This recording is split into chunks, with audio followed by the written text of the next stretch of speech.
and forwarding that thing like 5 minutes because this is a live stream and it's going to just take a little bit of time for some folks to get in here before I get started.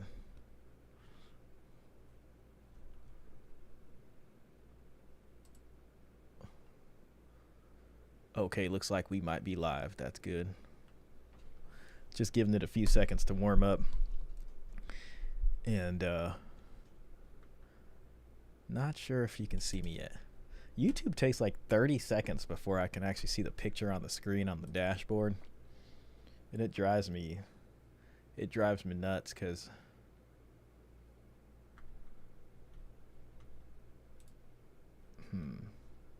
forwarding that thing like 5 minutes. Oh, it's working. Okay, good. Oh, beautiful. Oh my God, Robert, sir, I have to honor you. I gotta honor you with this. Far too kind.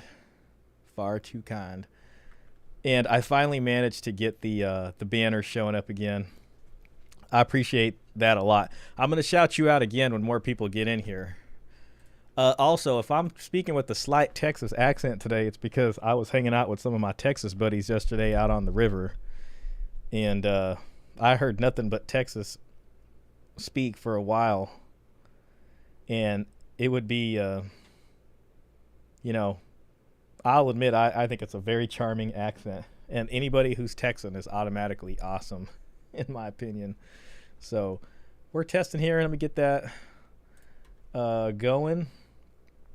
We're just going to give it a few moments before we get started here, just to let some folks come in. But we are going over this video, which is from the Young Turks. And it's Anna Kasparian. I don't know if you guys remember who she is, but she has a show with Cenk Yeager called the Young Turks, and they're pretty much progressive liberals, you can say, but they're doing a story on how right wingers are trying to challenge no fault divorce, which, I think at fault's better than no fault. So hey, that's a step in the right direction. But we're going to talk about this, and we're going to talk a little bit about why no fault divorce went away in the first place. I do have a couple of things I can share with that. This is a shorter video. It's about 15 minutes.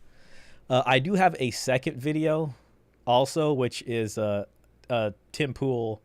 He has a show, I think, called The Culture Wars on Tenet Media. And there was a discussion between Rachel Wilson and this other girl, or this other woman, who got popular very recently, named Lily Gaddis. So we might go an hour into that if we feel like it. It's not super. It's kind of a lot of the same stuff, sort of. But I did see part of it, and I was like, this might be worth reacting to. So that will happen.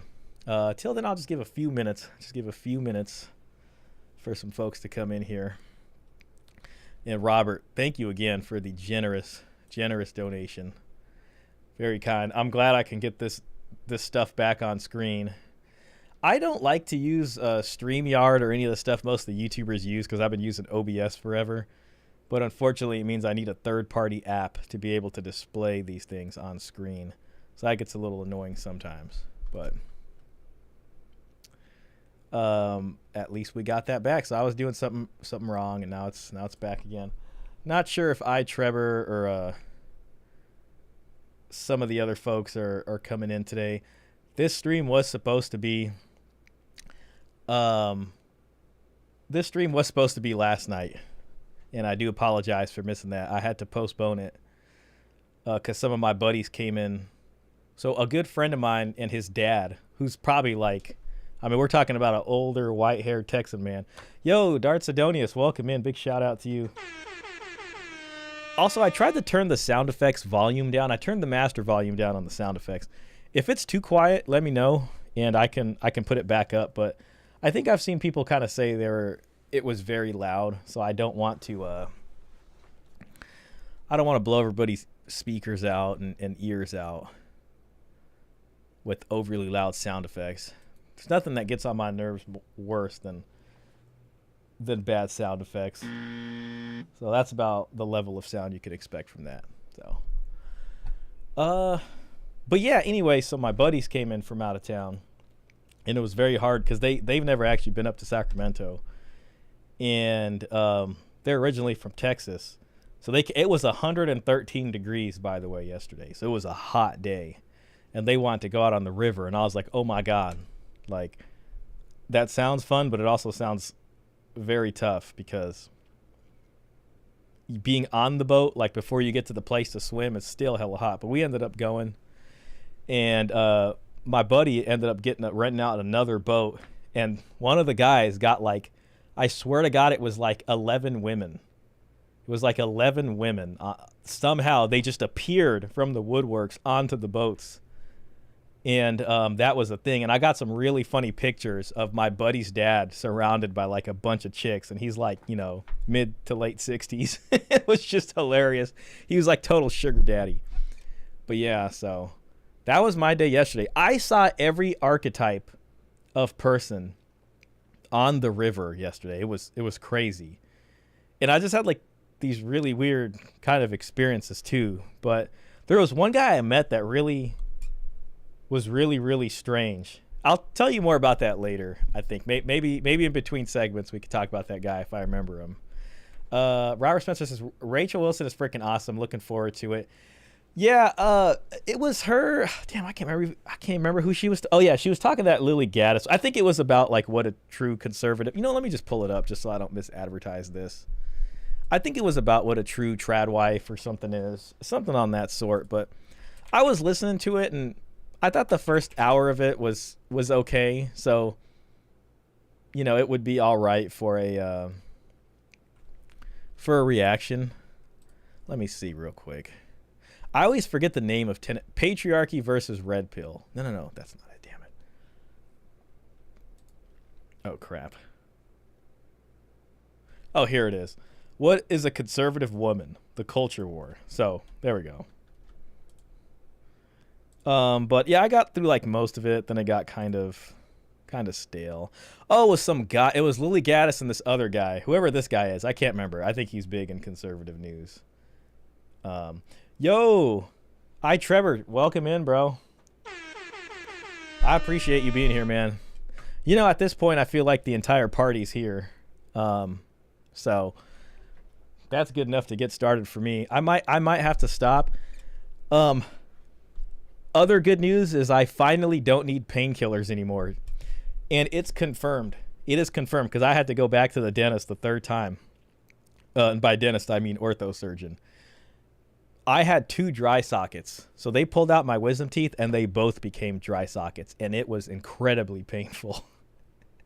But when they finally like packed it with the stuff that they pack it with, it was like very relieving. And then after a day, the right one, the dry socket pain went away. The left one still hurt, but now I'm at a point where I don't need painkillers. I do still have 2 holes in here, but I can deal with that. You know, it's just about gargling food out of them. So we're back in the game officially. It was a harrowing few weeks, and here we are back. But yeah, so we were going to start off with this video, and then I'm thinking we talk about this one. If we feel like it, just depending on how much time this one takes. So we got the usual suspects here. Matt Walsh, Steven Crowder, he's been going through it. And we got Ben Shapiro. And again, this is a progressive liberal take, Anna Kasparian, on what the right is doing. And this video, I think, will largely miss the red pillar's point of view. This is just standard conservative versus, you know, liberal talking points. And that's really all that is. I do need to bring up my other chat window in case folks from the Twitch come over. All right. Ben Ferguson. Got it. Thank you, Robert. Appreciate that. He does a podcast with Ted Cruz. Wow. I didn't even know Ted Cruz did a podcast. Another Texan there for you. But yeah, all right, cool. So we can get into this. Let me just hit a sip of water real quick. All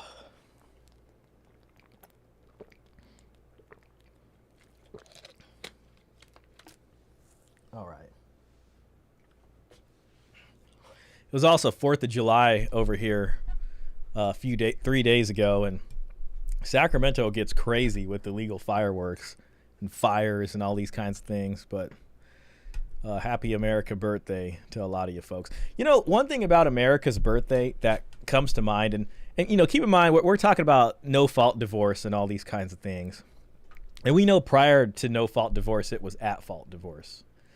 And one of the documents I actually have that I might share with you guys if it's not too boring is this document here, which talks about history of divorce reform, you know.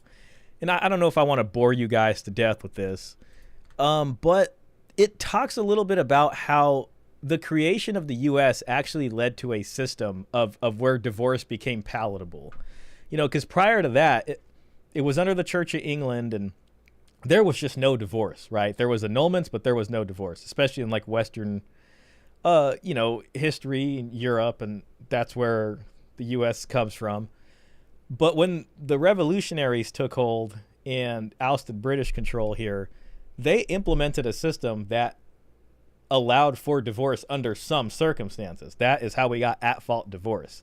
And there was pretty much no divorce in Western history, you know, basically going all the way back to Roman times prior to the church taking over, right? So there had been no divorce. Then, like, there had been divorce in Roman times. Then there was no divorce for a long-ass time. A long-ass time. And then, you know, the revolutionaries happen in America, and suddenly you have divorce, okay? So it's this interesting thing, especially as we listen to these conversations about how, like, especially folks on the far conservative side, obviously they're more religious, and they're going to say divorce shouldn't happen. If it's up to them, divorce shouldn't happen. And frankly, if it's up to the folks here in this video, they would prefer a system where divorce, well, except for him, divorce doesn't happen, you know, because it's not supposed to happen, you know, per the Christian religion. But I do want to point that out because it is a very uniquely American thing to allow for divorce. So when you think about how this fits in with the greater American culture and what it means, it's like Americans started off by saying we want a system that has divorce. You know what? I'm just going to find that for you now. Just because I think it's important to point out. Here we go. There's a couple of pages here, which is very interesting about how, you know, England looked at divorce, how the church looked at it. If it was up to me, I'd read all this to you guys, but I don't want to give you guys the monotone. Ecclesiastical stronghold on the, now we're talking about colonies, but this paragraph here is what I think is worth mentioning. Following the American, so civil contract theory, which dominated attitudes toward marriage and divorce prior to the early centuries of the Christian era, we're talking about Rome now, Roman Empire, was once again at the forefront in the colonies. So this is just talking about Protestant Reformation, declaring marriage to be a normal human institution. He repudiated the sacramental character of marriage. So that's going to be a break with Catholic teaching, right? And unlike Luther, the colonists were successful in translating their beliefs into action, and in some areas, authority was transferred out of the hands of the church and into secular channels. Civil contract theory, which dominated attitudes toward marriage and divorce prior to the early centuries of the Christian era, was once again at the forefront in the colonies. So, and this is to point out, right, that when divorces happened in the ancient world, there was a means for divorce, and the state and the government, however they decided divorce, they did that. But then when the church took over, there was no divorce. So there's no case law that you could look up and see, except for annulments, which happened through the ecclesiastical courts. And then all of a sudden you have the creation of the newly formed United States, and the colonists are like, okay, how are we want divorce, but how do we implement divorce? Because it's been a long ass time. We can't exactly just look back 50 years and see how the courts handled it. All they have is what the church did with annulments, right? So what they decided to do first was put it into the hands of the state legislature, firmly out of the hands of the church at this point. But that was a process to get a divorce through a legislature. And then what happened is they eventually put it into the civil courts. And that's how you got the beginnings of at-fault divorce. Yo, shout out to Will here in the chat. Big shout out. Again, guys, the sound effects aren't loud enough. Please let me know. With some kind of stick in ancient times. Yeah, I'm sure there there were many ways. Now, you know what's actually kind of interesting is if you look up Hammurabi's code, there are some lines in there that govern divorce very specifically. Man, I kind of want to bring that up right now because it's so freaking cool. And as somebody who likes to document the history of child support, I think I can make the case that the first child support actually was documented in Hammurabi's code. Hammurabi's code divorce laws. Here we go.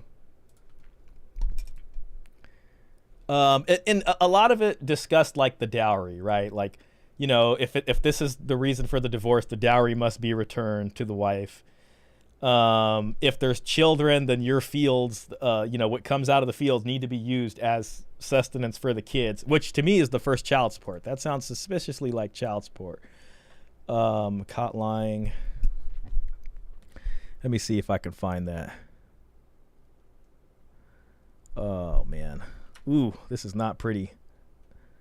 They shall bind them. Betrothed. What is Law 142? Yeah. I hate doing this stuff midway. Oh, here we go. Here we go. I think I found one. Nope. Oh, my God. Oops. Cancel. 1 second, gentlemen. Divorce. Oh, here we go. This is literally Hammurabi's code. Right here. If a free man wishes to divorce his wife, who has had no children, he must pay her a settlement equal to the value of the gifts he gave her father when they were married, plus the dowry she brought from her father's house. By paying this settlement, he divorces her. See, so there are laws going back a long time. If the free man had given her father no gifts, this part of his settlement shall amount to 1/2 kilogram of silver.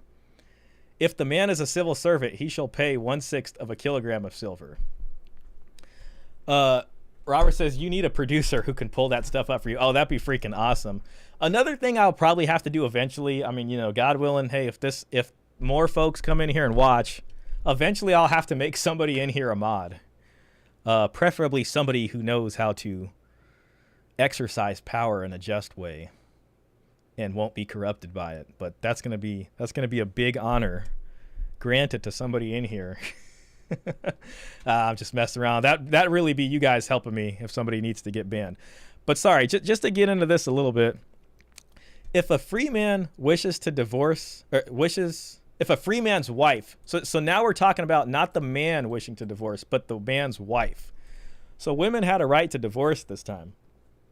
And again, we're talking about the same guy who came up with eye for an eye, by the way. Oh my God, Lampy Lamp Live. Dude, I haven't seen you in a long time. Big shout out to you, man. All I know is Hammurabi's code. Women and children were often treated as property and had limited rights. For example, laws regulating marriage, divorce, and inheritance heavily favored men. Well, we're looking at it up right now.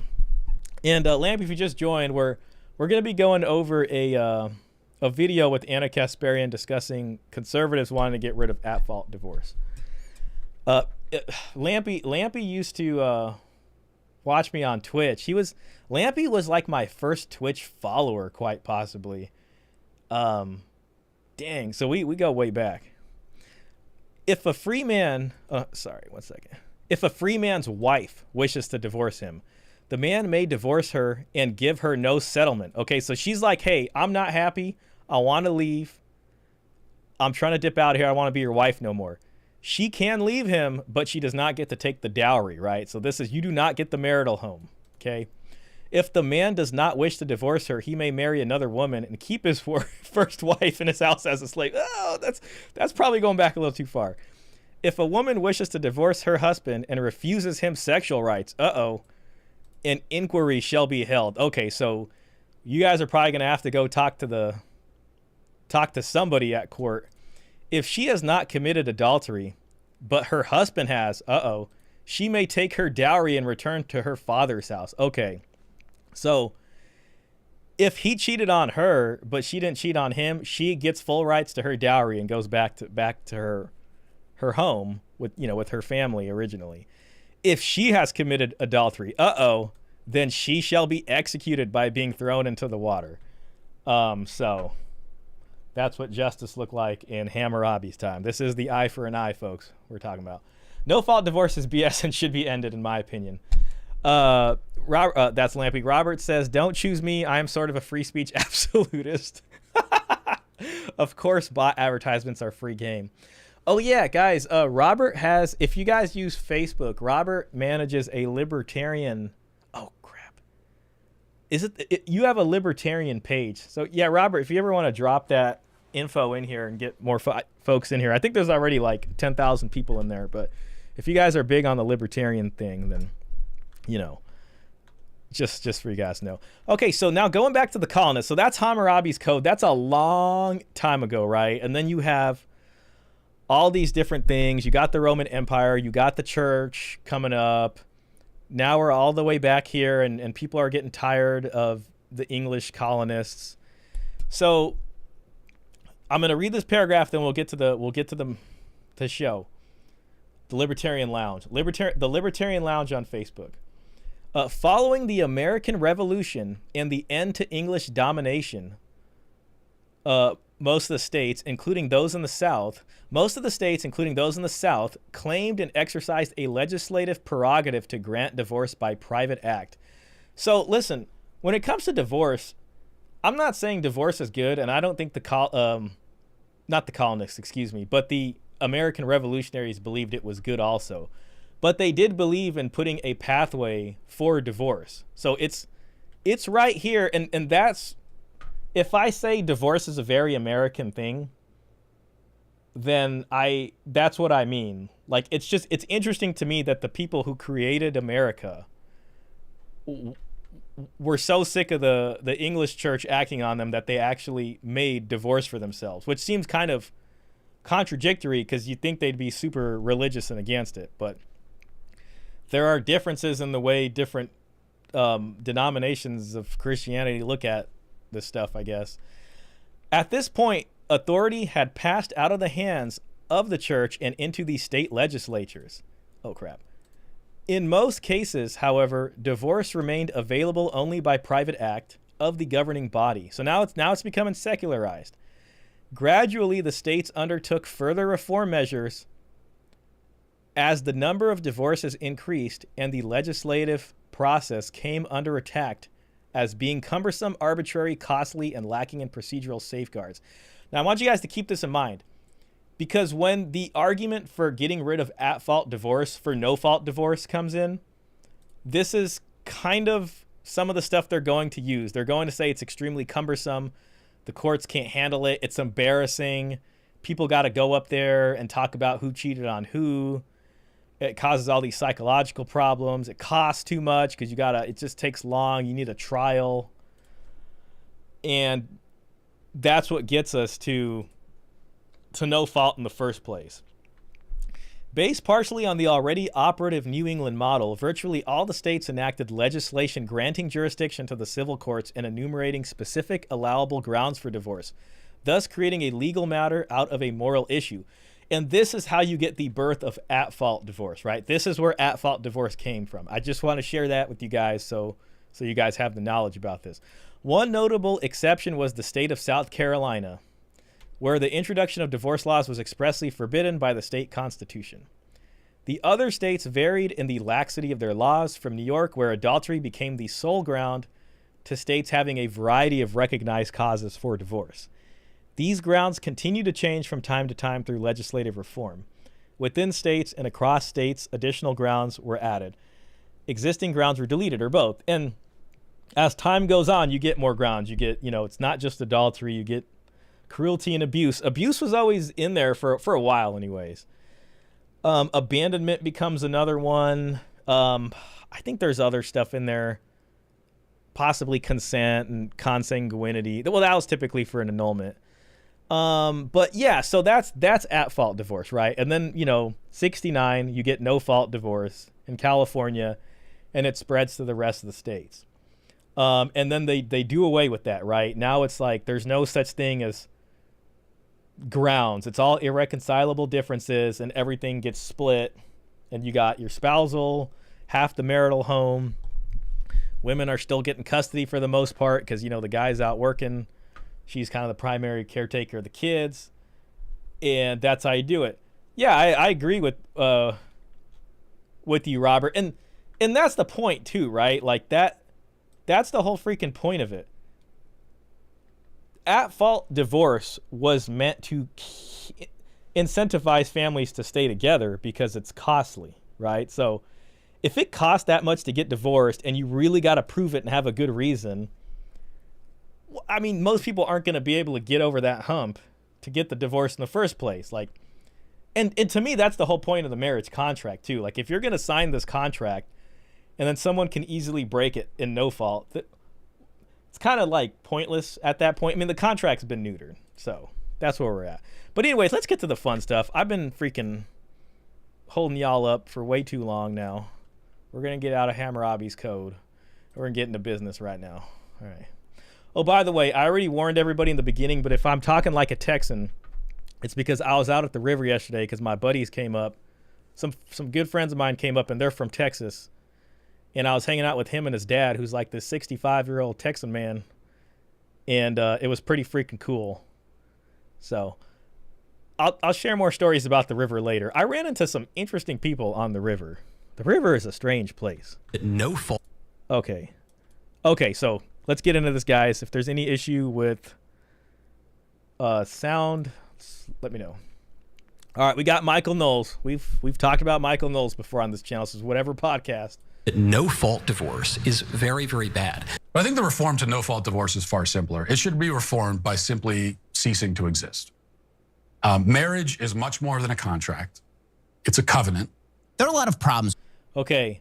All right. We got, by the way, everybody, fair use. I know I'm supposed to say that with this. This is fair use. I do have to stop the video every now and then. Just before we go on, what the hell is this in the background? It almost looks like Matt Walsh naked on all fours. Let's just move on. Marriage is much more than a contract. It's a covenant. There are a lot of problems with the current legal structure of marriage.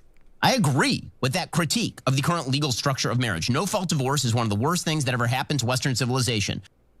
And remember, guys, these same guys did nothing to prevent no-fault divorce from coming, right? So, you know, conservatives at that time, I mean, there might have been some pushback, but they really did nothing to stop it. And for years, they haven't said anything about it being that big of a problem until now. But apparently, there's some pushes for getting rid of it. I tend to be a little cautious with this and being like, yeah, they're doing the right thing. Only because I have my reservations about at-fault divorce at this point. I did do a video where I asked James Sexton this very specific question. I can actually pull that up later in this, and we can go over what James Sexton said to me about why he thinks at-fault divorce can't come back. And, you know, that'll kind of explain why. Eventually, we're going to hit a fork in the road. If the conservatives, like TradCon conservatives, pursue solving the marriage problem their way, it's going to be in a way that's less secularist, probably more religious, which is fine. I would even take that deal to some extent if they can do it fully. Or it would be another way where it's done through a progressive secular tract. Maybe not progressive, but just secular. And that would probably be more of a red pillar style way of doing it. Maybe even folks that aren't religious would prefer it that way. But one of the things you're going to come up with the TradCons is like they wouldn't want to change laws to make it so men aren't punished with the divorce. They would just want to go back to what they had before, which one of the main things about at-fault divorce is that if two people wanted to consensually get divorced, so if a man and a woman were married in 1950 and they both said, you know what, we're not happy together, we want to get a divorce, the court actually would not allow that. They would say no fault has happened. You guys need to stay married. And that's part of the issue, right? So if it's up to the conservatives, it goes back to that. And you're going to hear Anna Kasparian basically saying, so if somebody wants to get divorced, they can't leave. You're just trapped there.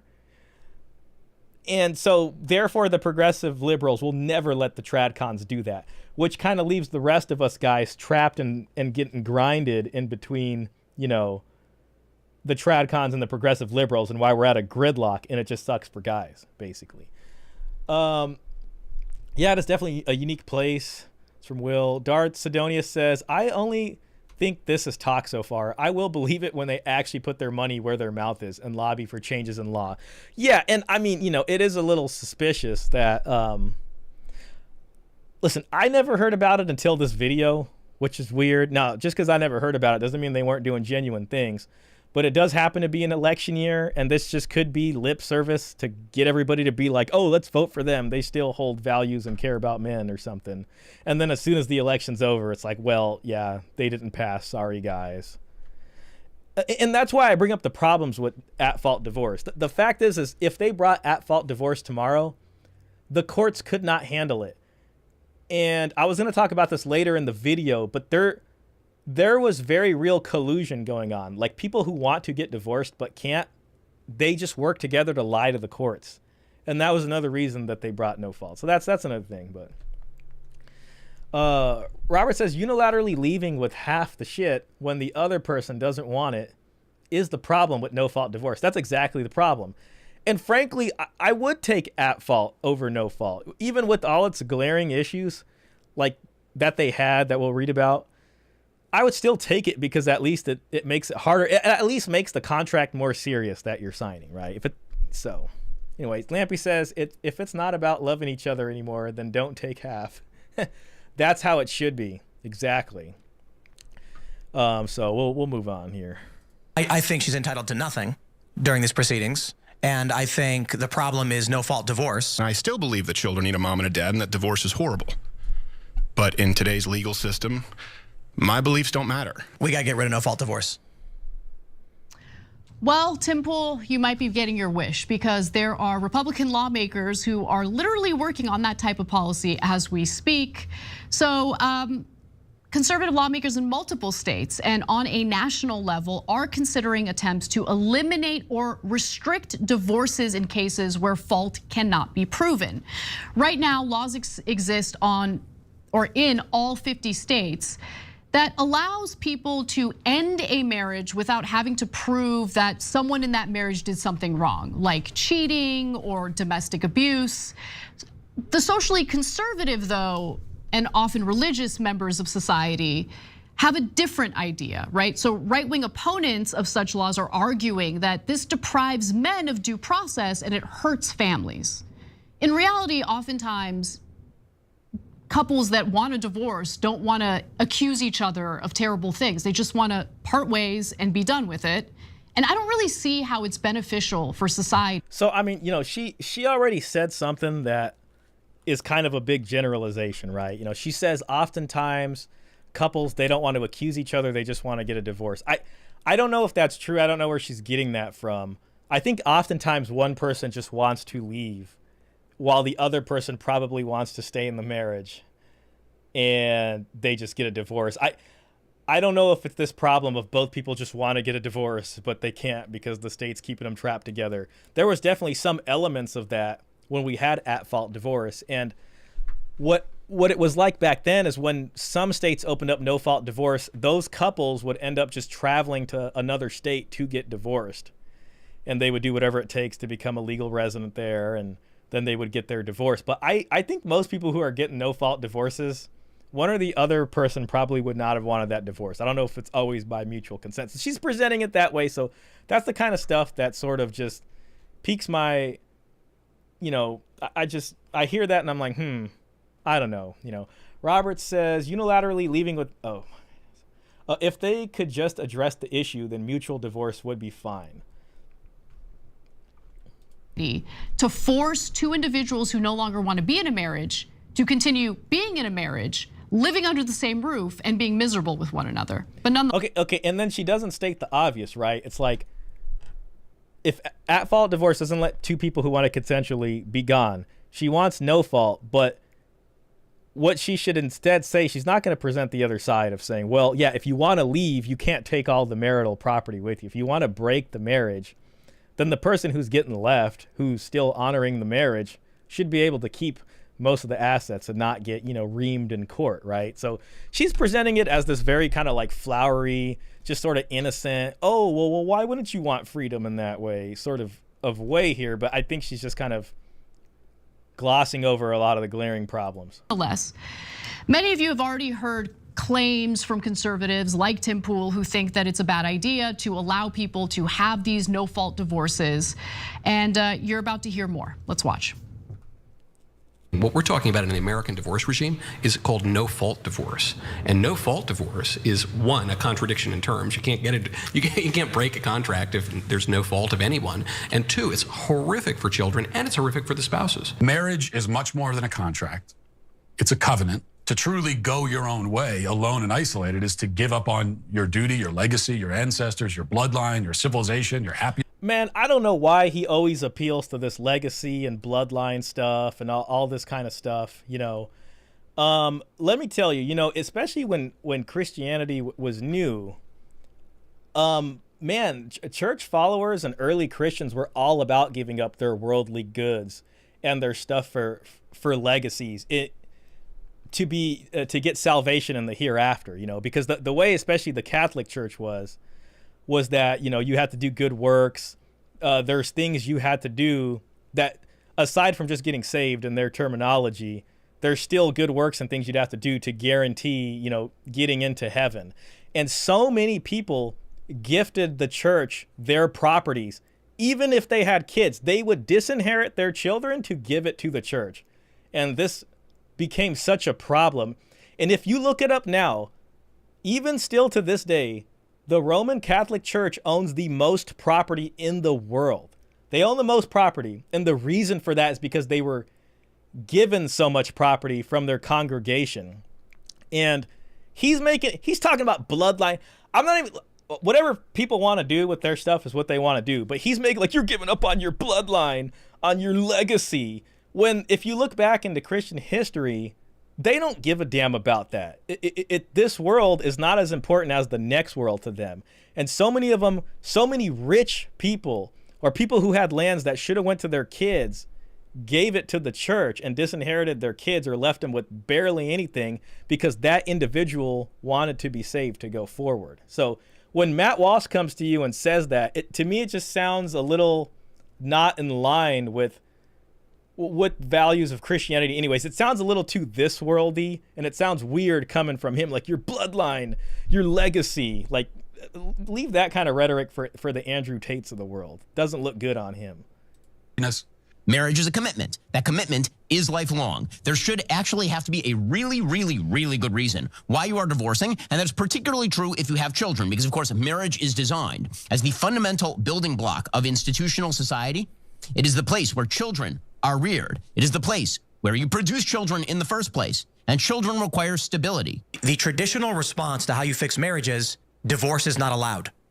Okay, but there's rare circumstances where like a guy is threatening to murder and beating his wife and his kids, and infidelity is one of these things. No-fault divorce is an absolute tragedy. It is the catalyst. You know, and I think I kind of get what Dart Sidonius was talking about, like that you don't trust them so much. Because, yeah, they are saying this. I would support going back to the at-fault system, just because at least it gives men some protections. I think it would be a good thing. I still would go back to an at-fault system, personally. But when you kind of hear these folks talk about it, it's a little hard to trust them that they really mean it. You know what I mean? So I get what Dart Sidonius means when he's like, I won't believe it till I see it kind of deal. But, you know, hopefully they really are. Robert says, in any case, it's still an is versus ought problem. That's true. Conservatives blather on about how things should be, but they aren't that way. Well, yeah, and that's what I kind of mean with this. It's like, are they really changing it? And when Anna Kasparian says that there's a national push for this, I don't know what she means by that, because when it does come to no fault for at fault, it does go back to the states, almost kind of like abortion.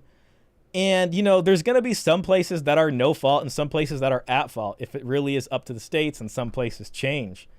And then, you know, the Anna Kasparians of the world can just go to wherever it's no fault, and that, you know, they'll go to a place where you're better represented for your values. For every other degenerate marriage and relationship problem that we have in society. Thanks for watching. Our audience has helped build TYT into the media giant it is today. Oh my God. /team. She sounds like a good time. Listen, okay, great. Go ahead and pass laws restricting divorce, and let's see how much the marriage rate drops from what it already is. It's already dropped considerably, but you're gonna make it harder for people to divorce. You're gonna have more people living under the same roof, having children out of wedlock, which is what conservatives don't want. Like the idea that a couple needs to prove that there's a good reason for them to divorce in order to be able to part ways is ridiculous to me. And this is coming from individuals. It almost sounds crazy to hear her say that, because it's like, it's ridiculous that they need to prove there was some reason. They should prove there was some reason, especially when you have real property involved, when you have real living, breathing children involved in this equation. You know what I mean? You people are coming together. You're merging your finances. It sounds ridiculous to her because she probably can't imagine giving up her wealth. I mean, God, I don't know who she's married to. Probably somebody. Maybe they're rich, maybe they're not. I don't know. I haven't looked into her like that. But most of the time, women aren't used to that. So to them, it's like, we should just be able to leave. But it's like, no, there's a very real transfer of wealth. There's a very real, juice and, of the egg here, of the nest egg. And yes, I mean, there needs to be some restrictions on if somebody can divorce or not. Otherwise, what's the point of the contract to begin with?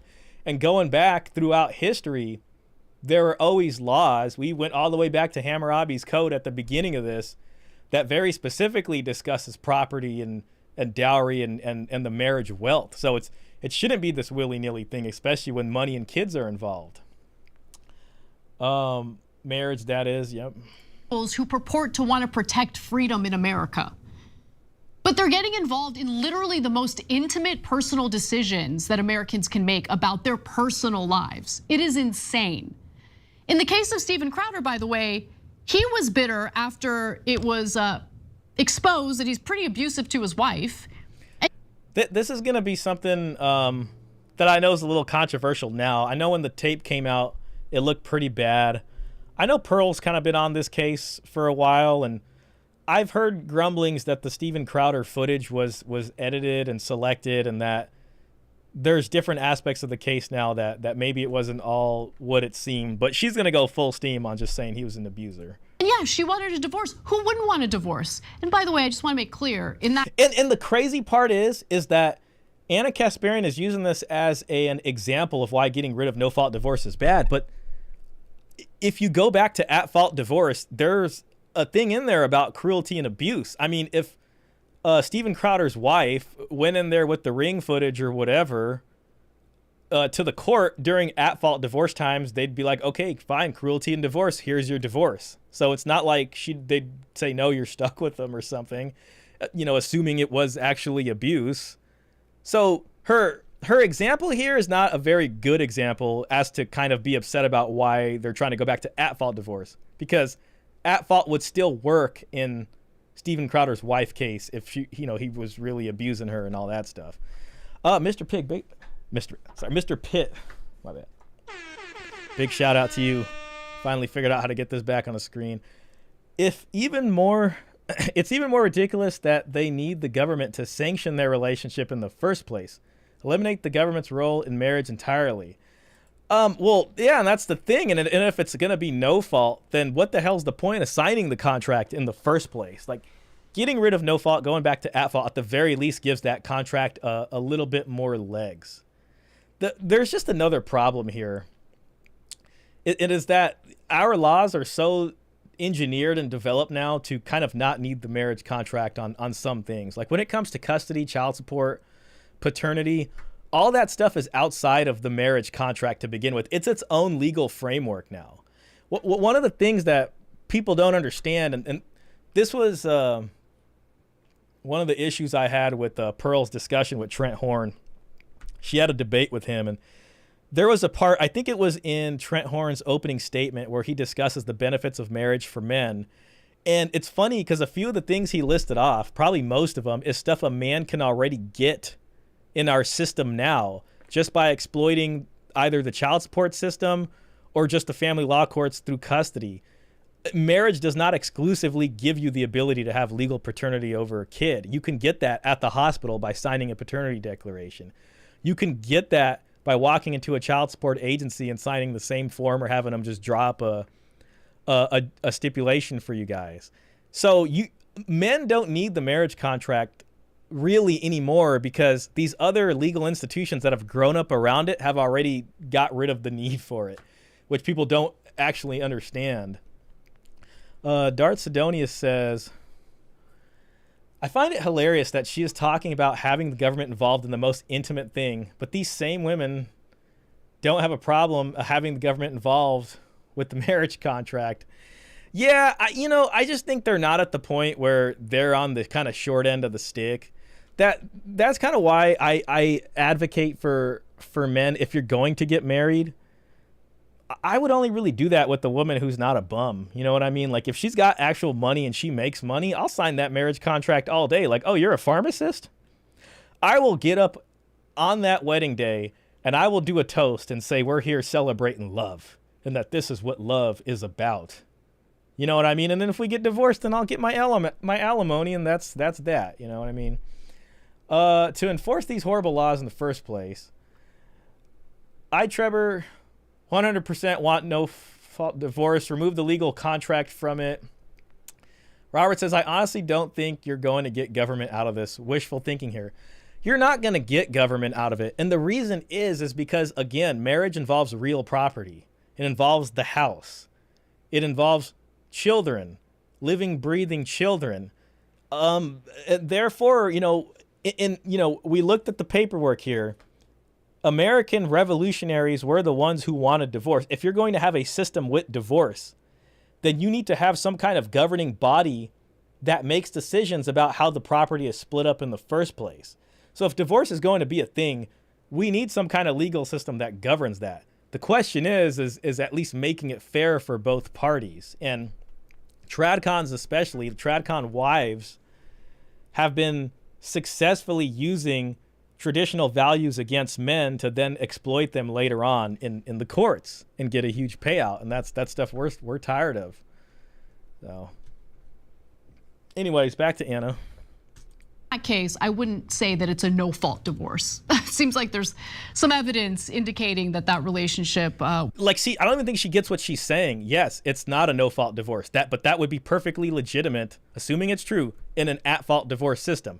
These guys are trying to get an at-fault divorce system back. Steven Crowder's wife would still be able to have a claim to try to file for a divorce under that system. So I think even she knows she kind of messed up. Was not a good one, potentially a very abusive one, and I hope that, She's trying to make it seem like in the at-fault divorce system, people were just forced to be stuck in these abusive relationships. I think we'll probably hear more of that later. She's able to part ways with him and not have to deal with him ever again. Unfortunately, they have children together, but it is what it is. Now, here's Senator J.D. Vance talking about increasing divorce rates back in 2021.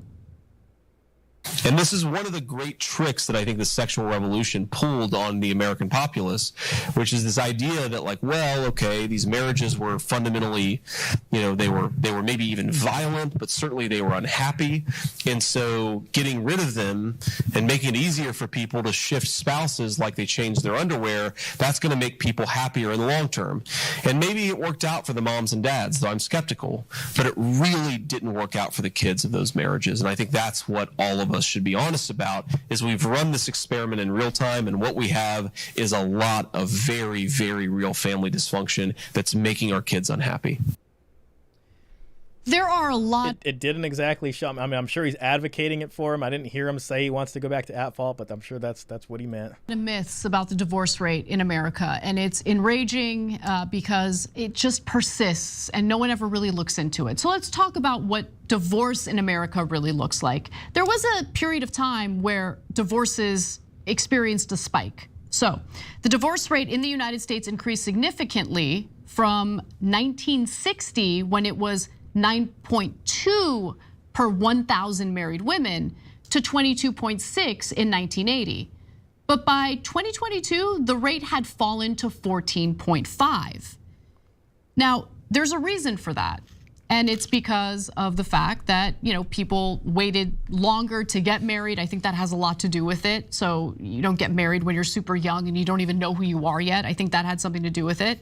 But the reason why there was that spike in divorces is because many of those marriages were in fact violent. There was domestic abuse within those marriages. And suddenly you have a situation in which women felt empowered to leave an abusive marriage. So before 1969, when California Republican... And so I got something to say about that. If you look back at the stat, damn it, all right, we're at 637 right now. Let's see if I can pull up that stat. Where did she pull it up? Right there. All right. The divorce rate in the United States increased significantly from 1960, when it was 9.2 per 1,000 married women, to 22 in 1980. So 1969 onwards, you have the introduction of no-fault divorce, okay? And the increase kind of has to do with the courts being clogged up by people asking for divorces. And then when no fault gets passed through, the courts are able to just push these divorces through of people who were trying to get divorced, but it just took a longer roundabout way. So that's what the increase in that was. And then there's another thing. I mean, she talks about abuse, but there's a problem with the abuse statistic, and I want to show you guys two different sources, okay? Here is a quote from an Associate Justice, Stanley Mosk. Look at this dapper gentleman here. In many other states, especially California, the most popular allegation for divorce was cruelty. This is going to be your abuse, which was then unavailable in New York. For example, in 1950, wives pleaded cruelty, and this is in quotes, the quotes are important, as a basis for 70% of San Francisco divorce cases. I want you guys to pay attention to this. Wives could regularly testify to the same facts. Their husbands swore at them, hit them, and generally treated them terribly. This procedure was described by Supreme Court of California Associate Justice Stanley Mosk. Every day in every superior court in the state, the same melancholy charade was played. The innocent spouse, generally the wife, would take the stand, and this is innocent in quotes, and to the accompanying cacophony of sobbing and nose-blowing, testify under the deft guidance of an attorney to the spousal conduct that she deemed cruel. So by this time, everybody knew these people, the culture was changing. These people wanted to get divorced, and what they would do was lie about it. Since they couldn't consensually to get divorced, they would go in there and say, yes, my partner was abusive. And the thing about it is that their partner would say, yes, I was abusive. I was the bad guy. And their attorneys would have already negotiated this. They would have already negotiated the split of assets. So all they had to do was just give a formal reason, which was pretty much abuse, so that they can then push it through the courts. And this guy, this Associate Justice, Stanley Mosk, this is from one of the top dogs himself saying, yes, we all knew they were in here bullshitting, but we had no choice but to just go with it. Let me show you a second source. Just pull it up. Oh, crap. Okay. Right here. This is from that same document we were looking at earlier. This is when, so at the same time legislation was recognized as one factor possibly contributing to the problem of the growing incidence of divorce, after studying California's experience with non-adversary divorce, 3 researchers noted, from time to time, some of those persons who deal with social problems tend to look upon legislation as the ultimate tool for social reform. Reality is seldom comforting. More often than not, the laws are part of the problem rather than part of the solution, a mirror of social confusion and hypocrisies.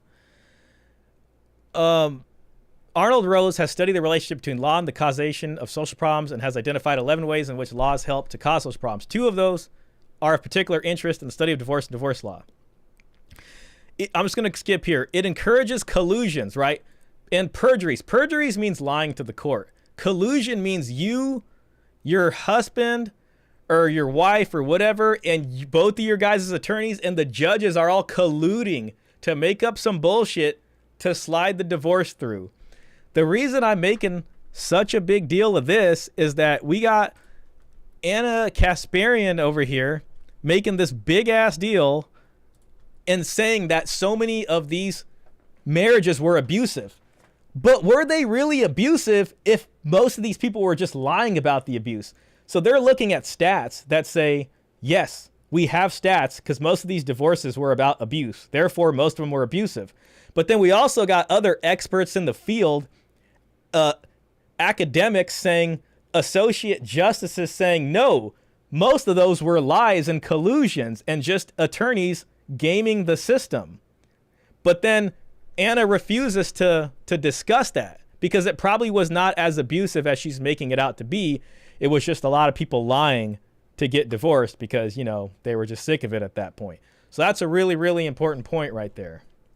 Oh, man, let's get back. I missed a lot of chats on that one. Robert says, the reason people aren't getting married unless they are upper class, the denominator and numerator both went down. Yeah, I mean, and it's also cost in general. And it's also because a lot of these folks saw their parents get divorced at this point. Like, you know, a lot of kids are growing up. A lot of our generation grew up and saw our parents get divorced and saw how terrible it was. So it's like people are like, well, I'll just have a girlfriend or whatever.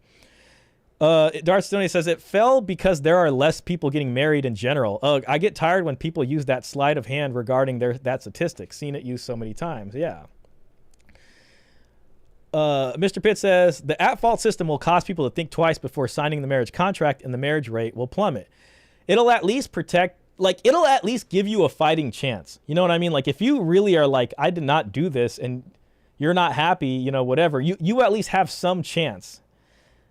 Reinstating at-fault system could put an end to legal marriage entirely in the USA. People might just decide to buck the system. Robert says, I'm not sure. I think they really ought to think about signing on the dotted line, but I've had 2 daughters. They can't help themselves. They want to be princesses. And, you know, Robert, people are going to come back and they're going to blame you because you're dad. But it's like, at the same time, your daughters, I'm sure you want the best for them. They're exposed to this culture that we have that really does incentivize women to act a certain way. And I mean, you as a father, I mean, we are not living in Hammurabi's time. I don't get it. You know what I mean? It's like they'll have perfect freedom, but when they choose freedom to do something that people don't like, they're going to come back to Robert and be like, Robert, why weren't you more in their lives? Why didn't you do that? And it's like, what are you supposed to do, Robert? Like, you could only explain things to them with reason. You can't physically stop them. Like, what are you going to do? Are you going to call the cops and be like, I'm this woman's father, and you know, I don't like her doing these morally questionable things? I mean, the cops are going to be like, sir, this is a line for emergencies, please, you know, and that's going to be the end of that. I don't think it would make marriage go away. All you have to do is allow for mutual divorce with the no fault, a stipulation that says we agree to separate and this is how we want to split our shit. Yeah, and that's the thing. So mutual separation was never there. I did ask James Sexton what he thought about if people can choose. Here's the thing. I would even go further, right? It's not just about mutual separation. Let's say Anna really doesn't want to be in her marriage. And let's say her husband didn't even do anything bad, but she really doesn't be there. She really doesn't want to be there. She gets up every freaking morning and she's just like, oh, this guy's just not attractive to me anymore. He's a good guy, but I just don't like him. I can't be here anymore. I just don't feel that bliss. And she wants to go.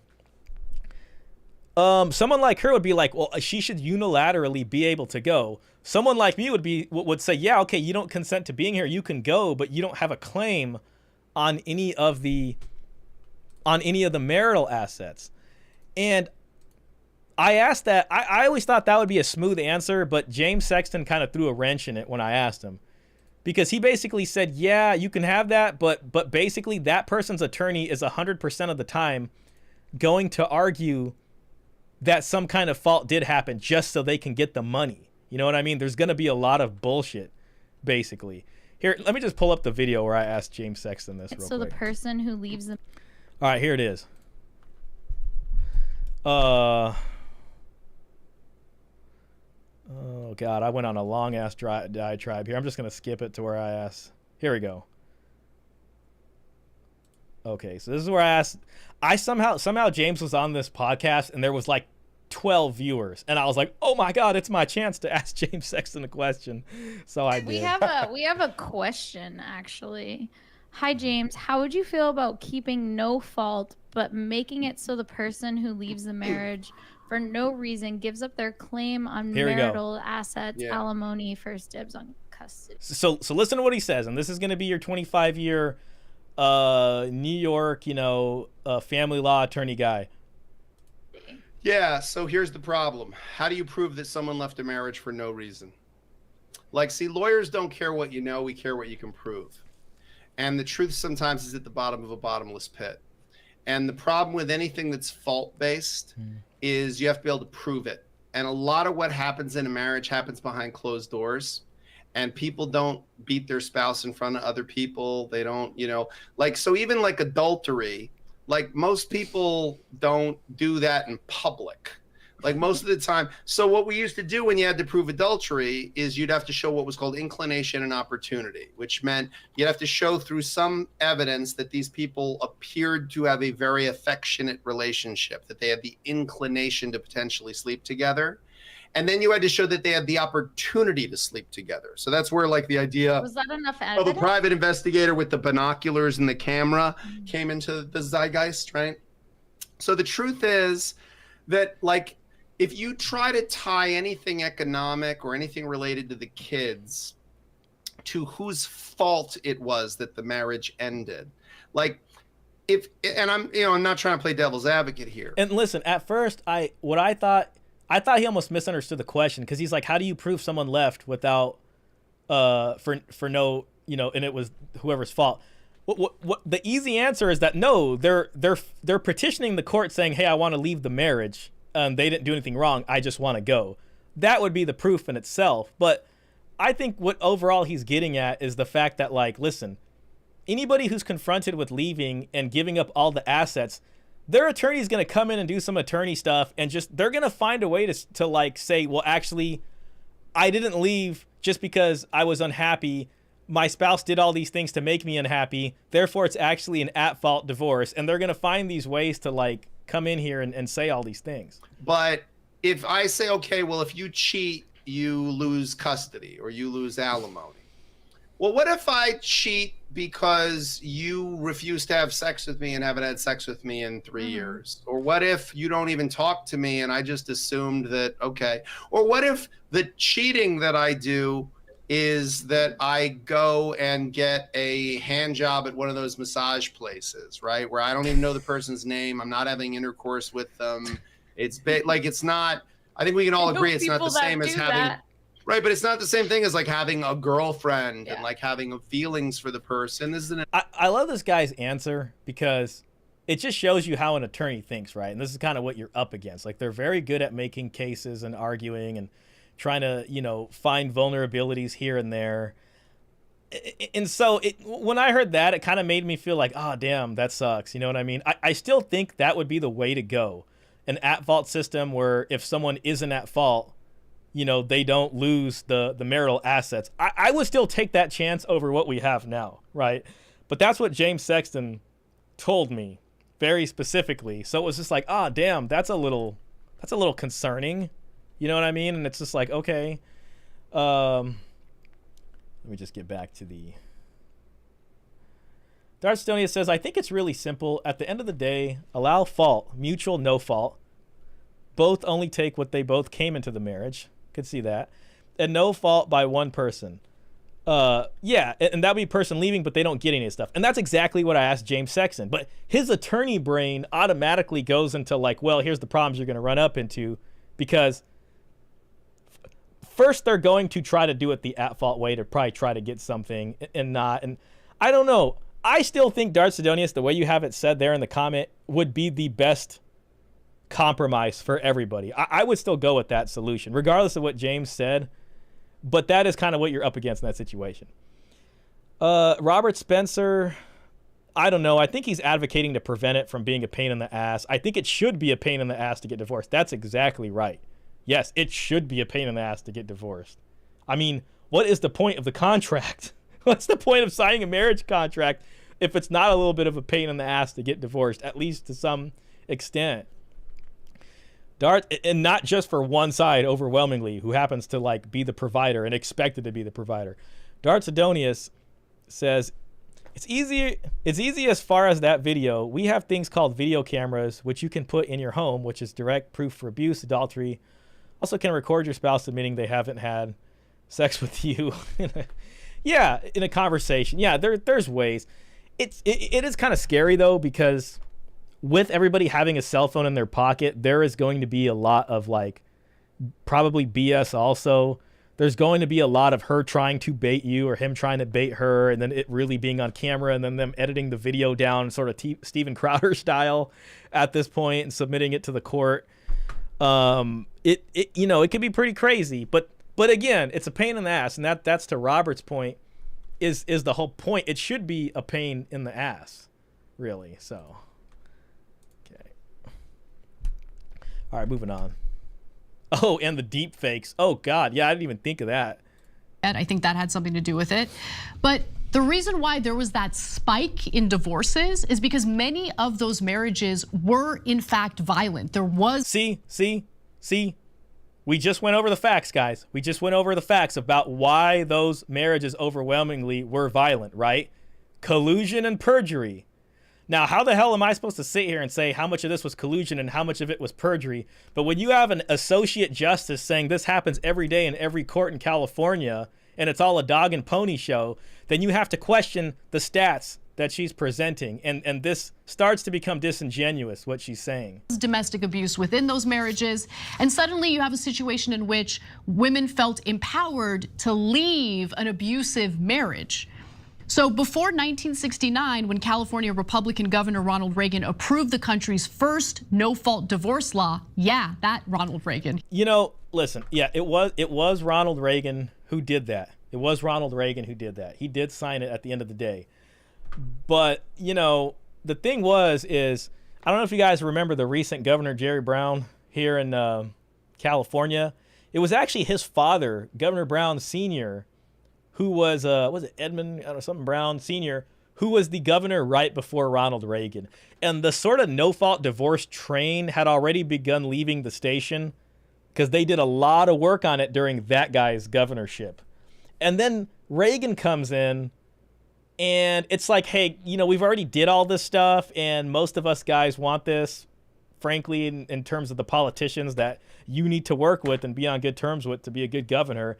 So Ronald Reagan signed it, which he did sign it. You know what I mean? So it's true, but it's kind of always presented in a way where it's like it was a conservative idea at first, but there was a lot more in the background, just to be a little bit more accurate about it. He did that. Women were often forced to stay in abusive marriages. Between 1976 and 1985, states that passed the laws saw their domestic violence rates against men and women fall by about 30%. The number of how much of that was perjury prior to the no-fault? Women murdered by an intimate partner declined by 10%, and female suicide rates also declined by 8 to 16%. And this impacted children as well, not in a negative way, in a positive way, because they're no longer stuck. And to be fair, you know, the deletion rate and then the actual people getting murdered by their spouses, that right there isn't like made up. That's stuff that actually happens. But, you know, I don't know. But then it's like there's the female deletion rate. What about the male deletion rate? At that point, that's going back up, but nobody wants to talk about that. In a household where they have parents engaging in domestic violence, obviously.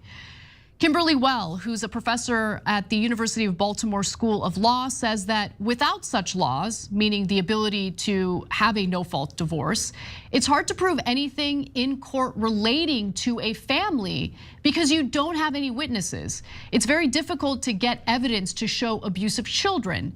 How do you do it? I mean, you know, I don't know. Call the cops at first.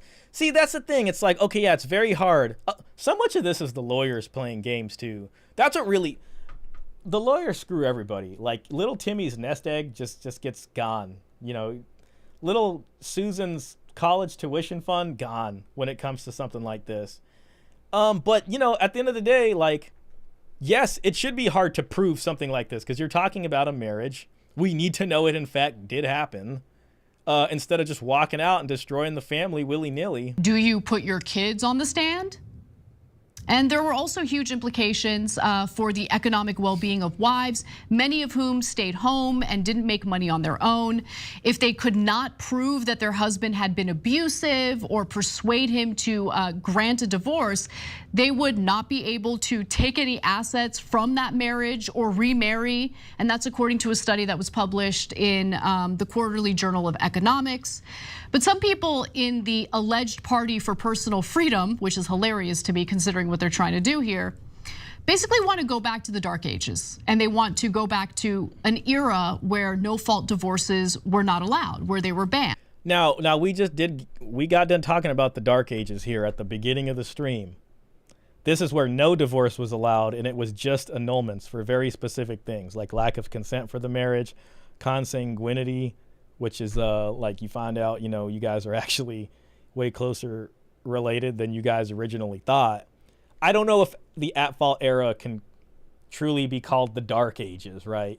So I don't know. But overall, man, this is why I say we're not going back. This is why I say traditionalism's gone. This is why guys like Matt Walsh and this senator gentleman here are kind of full of empty promises. Because, listen, we're not going back to the at-fault system when you got half of the country that is, essentially sympathetic with her views. They're not going to go back to that. And then even if they go back to that, you have all these other problems of like perjury, state shopping, people lying about stuff, and just all these kinds of things. And this is where we are in the sense of like trying to figure out where to go next. But going backwards isn't going to work. And then whatever she's saying hasn't been working now. So that's the situation.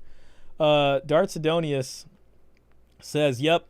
Though I think at that point, they would have those people in court who will analyze the data and metadata, see if the video audio is AI or has been messed with. Would be a thriving industry. It would be. It would be. It would be. I mean, it would be an expensive industry, and there'd be all that kind of stuff. Ultimately, the culture has just changed at this point. And it's like, okay, say you're in a marriage with this woman, and she does some stuff like fake a bunch of stuff with her cell phone, and then it goes to court, and you guys have this legal battle for a long-ass time, and it costs all a junior's college money's gone. It's like a Pyrrhic victory at that point. What's the point even being in the marriage? Like, the person hates you. You know what I mean? I don't even know. And at that point, like, I'll probably step outside the bounds of the marriage. I hate to say that, and just be like, well, and then at that point, they got me for adultery. God forbid. It's just a crappy situation, It's not going back, man, unfortunately. And I say that full well and still believing I would still take the at-fault system over what we have now, just because it gives you a fighting chance. So I get it. I get it, but their idea is not good enough. It's not original enough. It's unfortunately very lazy. Then there's other stuff that has nothing to do with marriage, like the child support system. You can still be married and paying child support. Your wife can leave with the kids and go live with your mother-in-law, and you can be paying child support regardless of being married or not. So there's a lot of things that will happen outside. The state can step in to your marriage and do stuff at any point anyways. Sorry if I sound too pessimistic today, guys. Republican lawmakers have discussed increasing restrictions on no-fault marriage laws, or eliminating them entirely in Louisiana, in Oklahoma, Nebraska, Texas. In January, for instance, the Oklahoma State Senator Dusty Devers. It's a fun name, I guess, but he's a far-right Christian pastor who describes himself as an abortion abolitionist, introduced a bill that would eliminate no-fault divorces in his state. Devers wrote last year. I do kind of wish they would have went a little deeper into what that bill introduced. Let me just type that in. Dusty Devers. That is a fun name. Dusty Devers. No-fault divorce bill. Let's just see what we can pull up here. Oklahoma senator wants to no-fault divorce in the state. Oh, they want me to get rid of the old ad blocker. Let me do that for these gentlemen. Robert says, I had to pay child support for 5 years while still married. Yeah, exactly. That's what I mean when I just say some of these solutions are like very simplistic, unfortunately. Oh my God, there's so many ads on this page. Let's just read what the deal is here with this. I think this is Dusty Devers, quite possibly. He in fact does not look very dusty, though it might be figurative.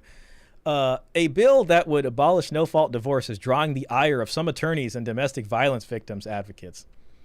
Senator Dusty Devers filed Senate Bill 1958 that would no longer allow Oklahomans to file for divorce on the grounds of incompatibility, also known as no-fault divorce. Critics say it would make it more difficult to end marriage and make the actual reason for a divorce open to public scrutiny. Nikki Edwards, who practices family law and is a partner and shareholder in Phillips Murrah, said if Devers' bill became law, it would clog up courts. Now, clogging up courts was one of the reasons no-fault came in for the first place and hurt domestic violence victims. It is a great departure from the well-known statutory regime, she added, listen, man, Women are going to fight tooth and nail to never allow this to happen. It's not going to happen. It is a great, and the Anna Kasparian threat is that they'll just refuse to get married also, which is ironic because that's what the men are damn near doing at this point. Just like, well, we're not going to design the damn thing. It is a great departure from the well-known statutory. If no-fault divorce is eliminated, those seeking to end a marriage will have to prove other elements. Oh my God, if you're ending, it's so horrible. If you're ending your marriage, you'd have to prove other elements by clear and convincing evidence. God forbid you need evidence of showing what your husband did wrong or what your wife did wrong. That evidence can be subjective, taking more of the court's time and resources, she said. Yes, we get it. The courts couldn't handle it. On a practical note, each judge would be singularly charged with the weighing if adultery can be proven or insanity can be proven or if extreme cruelty can be proven. Those are very subjective calls on a judge's part that would have our courts backed up for years. During her 25-year career, 99% of divorce cases have been filed on the grounds of incompatibility. I mean, that's going to be your no fault, which is as simple as saying we don't get along, Edwards saying. It's not we don't get along. It's I don't get along. I'm not happy here. It's one person saying we don't get along.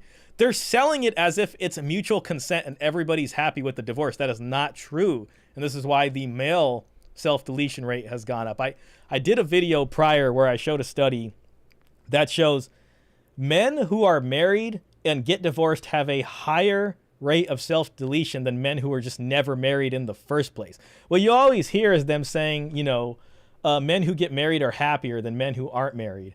But it's like if you're never married, you have a much less rate of self-deletion chance for your life than the guy who gets divorced, which we know is like damn near gambling it at this point.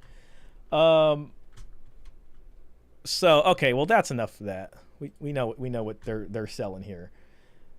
Oh man, I'm missing some of these chats. Obviously, both parties would have to agree on the contract before getting married, just like any other contract in society.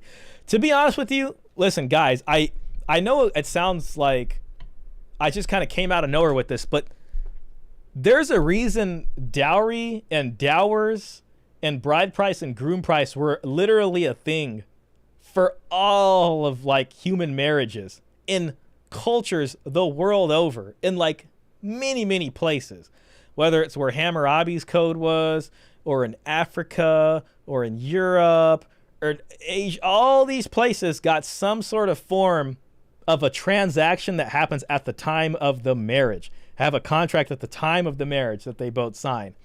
And I think the only thing that can possibly fix this is a focus on some style of dower thing. And it's not as easy as that because our inheritance laws aren't the same. Inheritance and dowries kind of go hand in hand. And, everything's 50-50 here. But at the end of the day, it's like if you're getting married, she needs to bring some kind of wealth to the table. If you're expected to provide throughout the marriage, she needs to bring some sort of lump sum with her. That is the rule. And it's insurance for the marriage. And it's not unmasculine because most men have been doing this throughout history, especially Western history. You're going to tell me all these guys for all of European history were all unmasculine? So I don't know. And that made marriage work. That's what it took.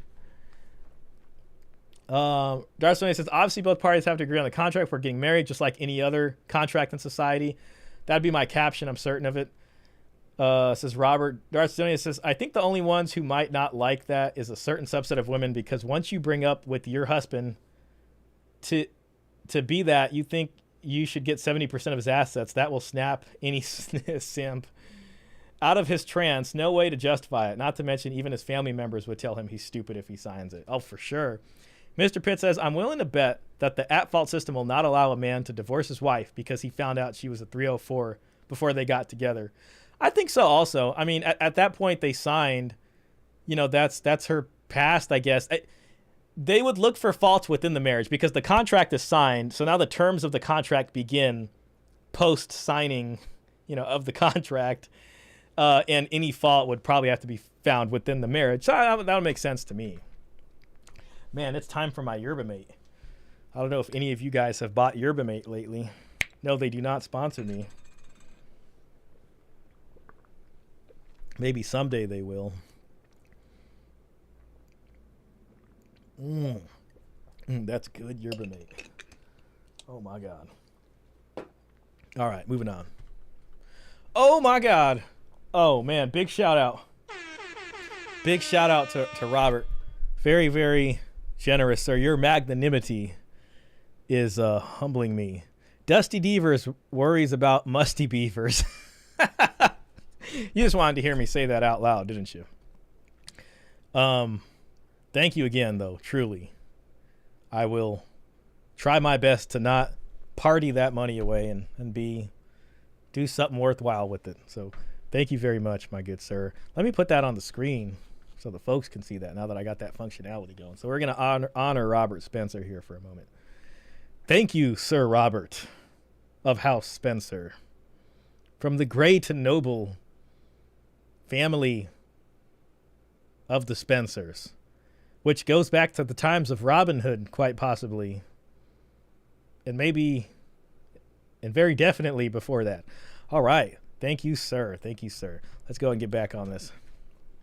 In a Christian publication that making divorce too easy causes social upheaval, unfettered dishonesty. Let's pause for a second. You want to talk about unfettered dishonesty? What do you think people do when they're in an unhappy marriage and they can't get out of it? You think they're faithful to one another? You think they're honest with one another? You don't think they might want to live double lives because they're stuck in an unhappy marriage by force thanks to the state? You know, and it's like, I can get what she's saying, but it's like people do that nowadays if they can't leave. And oftentimes it's the guy who can't leave because the guy takes the biggest hit in the nuts. You know what I mean? For women, it's like women can cheat on you. Like, if you're going to be this traditional guy and be the provider, and, you know, God forbid your wife decides to do all these nasty things and you get divorced, you're still getting, it's still going to, you're still going to lose in that aspect. You know what I mean? There's no win. And it's like, we're in this video, we're over halfway and there's no discussion. Like, there's no admitting at all. Like, it's not like, okay, what these tradcons want's crazy. Okay, I get it. That's what she's going to say. But can't she at least say that, you know, there are men who suffer from divorces.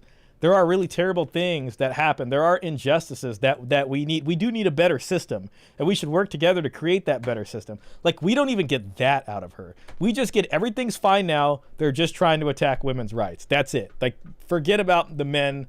The men are just the ones who get all the advantages all the time. And that's all we got. Like, we get nothing from this person. So we get nothing from her. We get a half-assed solution from these guys that's, you know, isn't going to go through. There isn't the support for it. And that's where we're at. Let me continue, though. Man, we really got to figure out some sort of legal stuff and start some kind of lobby. I want guys to be like, I'm a card-carrying MRA, you know, Men's Rights Association member. Kind of like NRA, but men's rights. And men got to sit here and figure out how to use the political system. I swear to God, we're at that point now. You know, if feminists can do it, then men can do it too at this point. We just got to make sure they're not scams and that there's people that are actually putting forth things that make sense. Lawlessness, violence toward women. How laughable is this? War on men and expendability of children. Did you hear what she said? How laughable is this? War on men? And expendability of children. To devalue marriage is this war on Here we go. Force thanks to the state. Let me continue, though. Lawlessness, violence toward women. How laughable is this? War on men. How laughable is this? See, you hear that? Like, that's how, after all this crap in 2024, you got Scott Galloway, that Richard Reeves guy or whatever his name is, all these people, men are clearly not doing well. You got mainstream media talking about it, and it's like, she's going to sit here and read that and be like, how laughable is this? War on men? That's ridiculous. So it's just like, that's what we're going to be getting from that side, guys, which is nothing. And that's gaslighting. Expendability of children. To devalue marriage is to devalue the family, is to undermine the foundation of a thriving society. Unfortunately, this guy's not alone. There are others who feel this way. In 2022, the Republican Party of Texas added this language to its platform. We urge the legislature to rescind unilateral no-fault divorce laws, to support covenant marriage, and to pass legislation extending the period of time in which a divorce may occur to 6 months after the date of filing for divorce. Louisiana Republicans have workshopped a similar proposal, and the Nebraska GOP writes on its website that no-fault divorce should only be accessible to couples without children. I mean, you know, at the same time, whether or not, like, I could still at least appreciate that they're trying. I can appreciate that they're trying to somewhat. So, again, good. I would still take that. I've said it earlier in the stream. I would take that prior or before what we have now. At the very least, I would still take that. Oh, Dan the Man. Hey, welcome in, man. Great to see you in here. Dan the Man, progressives always have to frame men as oppressors and women as victims. That is why they can never say men are victims. Yeah, they can't, because then their whole grift, or I don't know, whatever you want to call it, just goes away at this point. But it's like, why can't you acknowledge that, you know? And anybody who tries to bring that up just gets laughed away. And then they're like, why is Andrew Tate so popular? Why are young men gravitating towards toxic masculinity? Because it's like, you guys won't say anything or try to acknowledge anything. And it's pretty sad. Dart Sidonia says, hilarious because literally 2 years ago, she and Vaush did an episode where they were talking about how men are being driven away from the left. Oh, that's hilarious. And we need their votes back. However, when men, given their grievances, they should just shut up. They have nothing to complain about. Yeah, and we saw that last week, right? When we reacted to that video with Huma Abedin, and it's just like these 4 ladies talking about men not willing to step up, you know, but the men, and it's just like, oh God, like, you wonder why guys are just kind of doing their own thing and, you know, getting a boat on the river and just getting like 12 chicks or whatever on the boat with them and just chilling. You know what I mean? Dart Sidonius, their problems are laughable. Exactly. Yes, laughable. They just want men's votes now without solving any issues. Yeah, exactly. Listen, and I know my idea is not something like, this is going to be the first election I don't vote. Like, I'm very specifically not voting in this election for a reason, because it's really not doing anything for me at this point, and it's just like, that's just me, you know, whatever. Call me a single issue voter, I get it, but it's like, yeah, they want men's votes. You know, the Matt Walshes and these guys have taken the men's votes for granted, haven't really done anything real. I'll give them a little bit credit for what they're trying to do. I'll give them a little bit of credit. The other side hasn't done anything, and it's just like, why do I even need to get off the couch? You know what I mean? I think we've been tricked to believe that voting means that you've done something. Like, Americans, I really believe, we're kind of fed this idea, if you get up and vote, you're participating in a political system, and that makes you an active participant. But the truth is that's kind of the laziest thing you can do. And like, there's other ways to participate in the political system, like starting a, what is that, a 501(c)(4)? There's a nonprofit, but then there's a other one that you can actually do it to actually be able to lobby politicians. Like, creating a lobbying group, getting out there and protesting and stuff. I swear to God, I'm so tempted to make a sign and go out to the damn steps of the California State Capitol, because I live in Sacramento, with the sign talking about paternity fraud, because it pisses me off so much. And it's like, you need that. You need a lobbying group. You need guys donating to the lobbying group. And this is scary, because somebody who starts the lobbying group might be a grifter. And it's just like, shit, I don't want that to become the next grift in the manosphere. First, it's the self-improvement stuff. Then it's guys BSing you about making change. But making a lobbying group that I wish can be as powerful as like the NRA or something. I keep calling it the MRA. And guys organizing that way to then lobby politicians, get bills drafted, finding some politician to put it out there to get voted on. But, you know, most guys are like, I'm going to vote once every 4 years. Like, doesn't that feel like a little, like it really doesn't mean that much? RFK, I would do a third party candidate just to kind of symbolically throw it away. You know what I mean? I don't know if RFK would win, if he's going to fix this stuff, but as long as it's not one of the two main guys, because that's my only form of currency with them, and I don't want them to have it.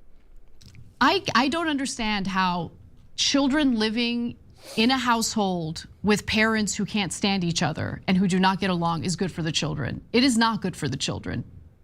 You know, and the thing is she's making it seem like all these no-fault divorces are about abuse, and that there was abuse, and that all the no-fault divorces that happen are abuse. No, it's just one person doesn't want to be there anymore. It's not even necessarily abusive. I mean, how many stories have we seen of guys that weren't abusive and their wife left them? They did everything. They started doing chores. You know what I mean? They were doing everything on time. They even started washing the dishes, playing with putting the kids to sleep just to make sure she's happy and might be in the mood later. And then that wasn't good. You know what I mean? And then they get divorced. But she's kind of throwing it in there as like, oh, well, every single one of these no-fault divorces is because the guy was abusing the woman. And thank God we have no-fault divorce. Otherwise, she'd be stuck there. And it's again, it's a little bit disingenuous. Oh, my God. Big shout out. Big shout out. Big shout out to Caesar Quintana. Oh, look. Oh, I'm sorry. I got to use this other sound effect. Oh, won't somebody please See, think of the children? This is the won't somebody please think of the children argument to get what you want. This is an emotional kind of blackmailing. The please think of the children. You know, and then meanwhile, there's so many kids growing up with single moms, and they have like the worst prognosis out of, you know, most of these kids anyways, even the ones in marital homes to begin with. It's just disingenuous. Caesar Quintana, thank you so much for the donation, by the way. I really, really do appreciate that. Caesar Quintana, and good to see you in here. I think TradCons are only rolling this out now because it's starting to affect all the leftover women. Yes, it is. That's a great point, actually, too. And you know, you're right. They're looking 10 years, they're looking 15 years down the road, and they're saying, oh my God.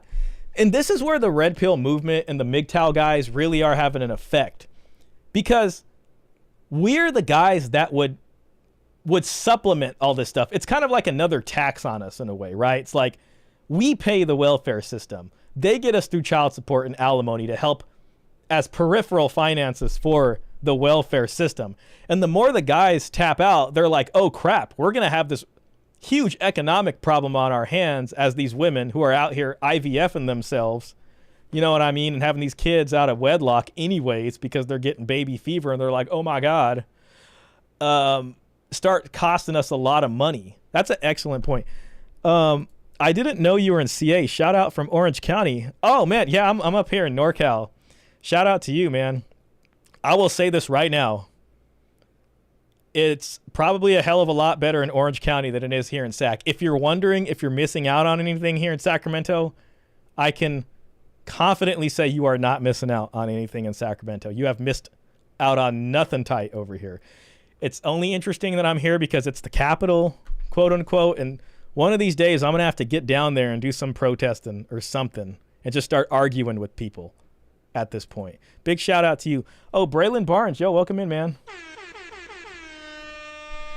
I recently been doing research on abortion, and turns out from 1973 to today, there have been 63 million abortions in the United States alone.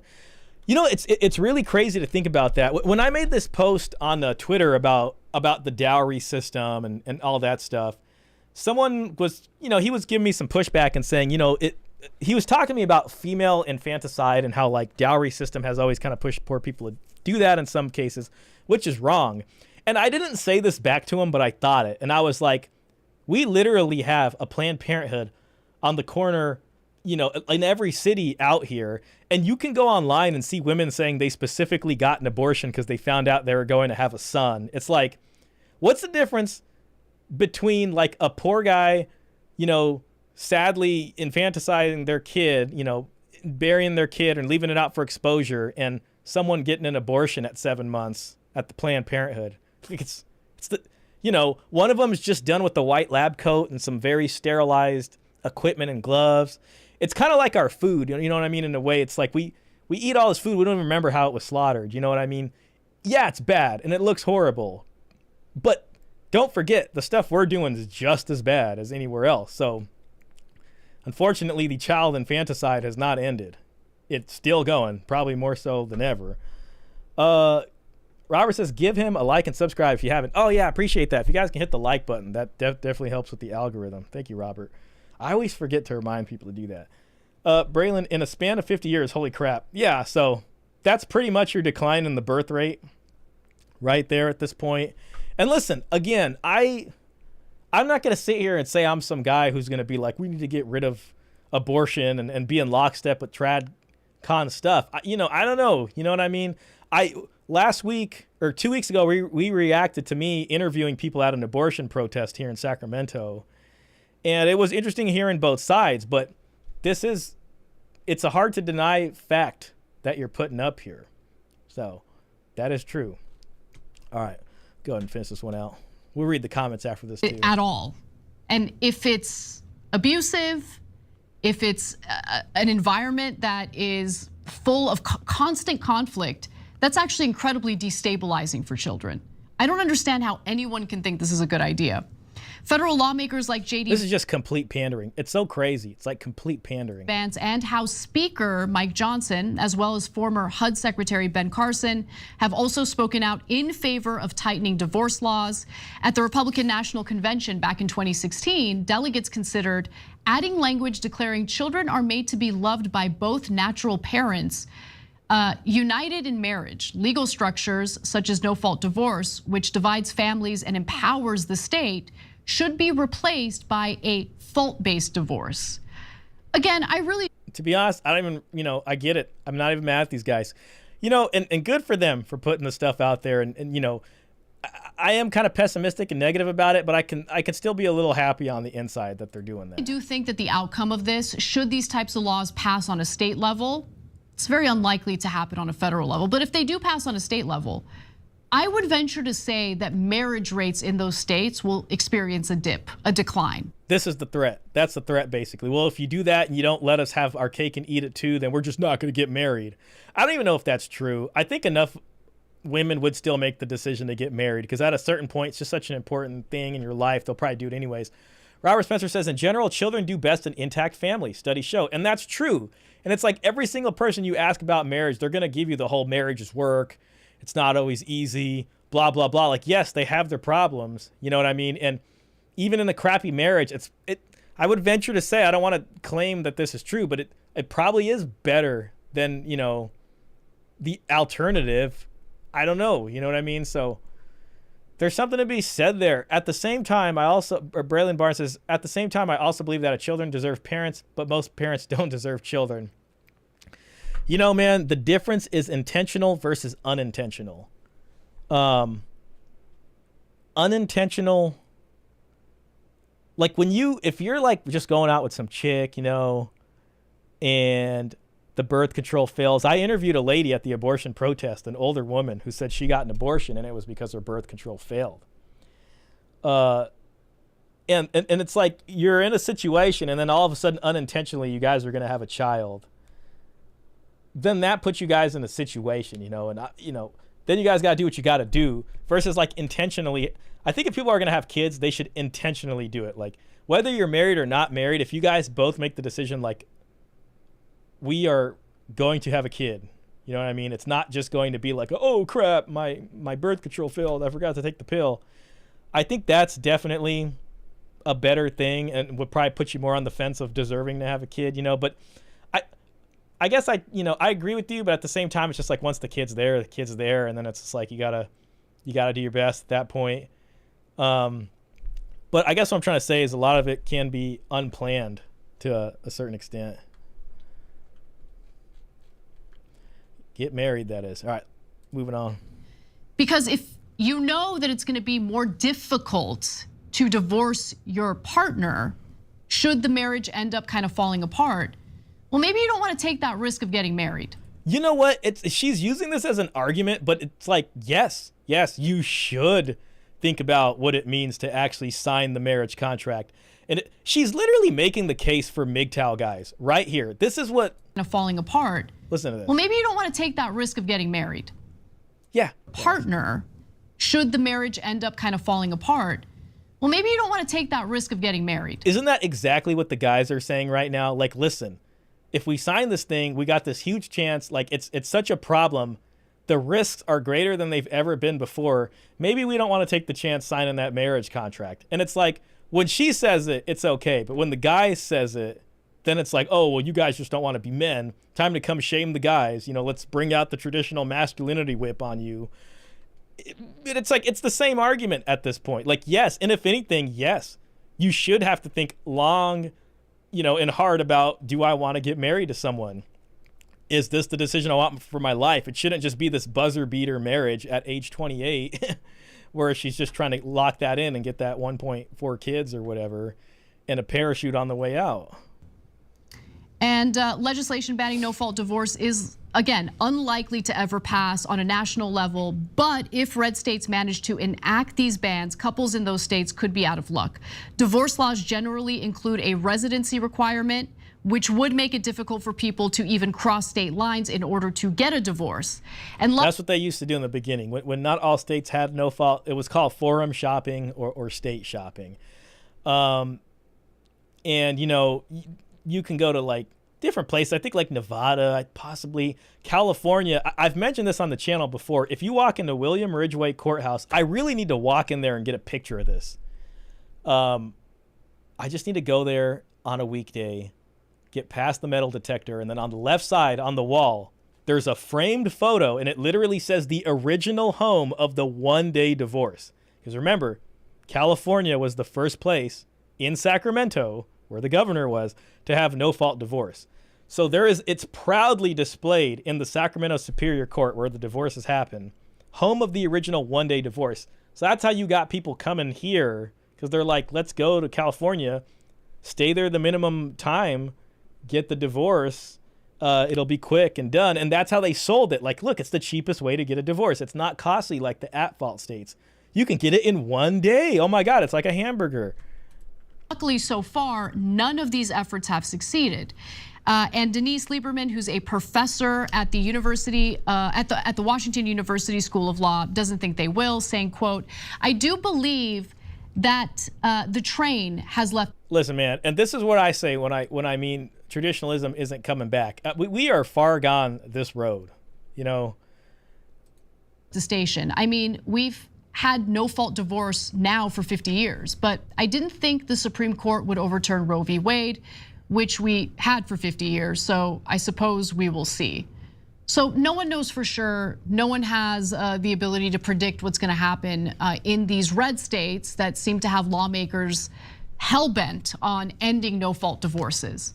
But I do think this story is something that needs to be emphasized, because while you have the Republican Party speaking in a certain way, using certain rhetoric that appeals to ordinary American workers who are looking for an economic populist message, Republicans are still the same people who they've always been in regard to their so-called conservative values. And those conservative values tend to translate into the state having a say on the most intimate personal decisions you can make about your life. And it's so funny because it's like, this is the argument from the other side. It's like, no-fault divorce literally lets the state come in and just destroy your marriage at the drop of a hat, literally in one day, if you're in Sacramento, some of these places. And it's like, she's making it seem like they want the state to just be able to make decisions for you. The guys on the other side are like, the state comes in and ruins our marriage and destroys everything because of no-fault divorce and child support. And it's like, they don't even understand. They don't even hear each other talking. It's so crazy. In your household. I can't ever support that. I think this is incredibly gross, and I think it shows a certain level of insecurity. Yep, you see that? Gross, insecure. It's you men out there that are just trying to force these women to sleep with you. You guys are all really cringe and incels. That's what this is. Male insecurity. Male insecurity. In the Republican Party. What about financial security? That's all they're trying to get out of this at-fault thing. It's not about forcing anybody to sleep with anybody. It's about having a little bit of financial security if the guy decides to get married and if he's supposed to be the provider.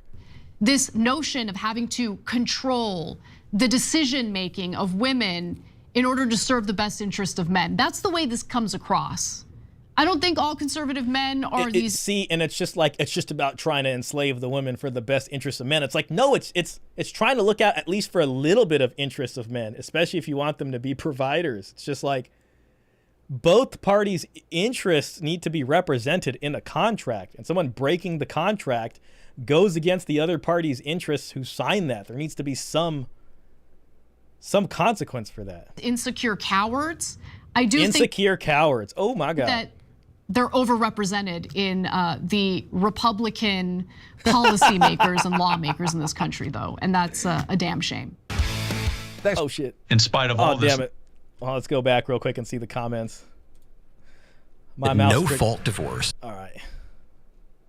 You know, I usually like every video I watch just to like be supportive because I know how much work it takes, but that one was particularly kind of, I don't know.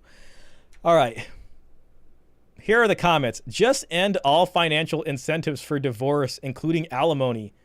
You can't make someone stay in marriage if they don't want to. Just take away the financial incentives for a divorce. I can get with that. Of course, is Anna Kasparian going to want to? I don't know about that. These guys want to force women to stay with them, even if they are a sorry ass. The divorce brings to light the crap they have been doing behind closed doors. Oh, you abusive men. See, that's all this is. Watch the marriage rate plummet even further. Why would anyone get married? Funny, women see no fault when men have to pay for a bastard that is not his. Suddenly, women are angry when they have to raise a child together. As usual, accountability is women's kryptonite. You know what's so crazy? I'm going to tell you this. I looked at this video like about almost a week ago, because a week ago I put this on my list to react to. And I looked at the comments then, and I swear to God, the comments have been curated. Let me see if I can find some type of proof of that. So I know Legion of Men, I like his videos, also reacted to this. And I think he looked at the comments at the end. Let's just see if they were different. If they were different when he looked at it. I wouldn't be surprised if they went in there and they like deleted most of the other ones. Oh, here we go. Man. Okay, let's see.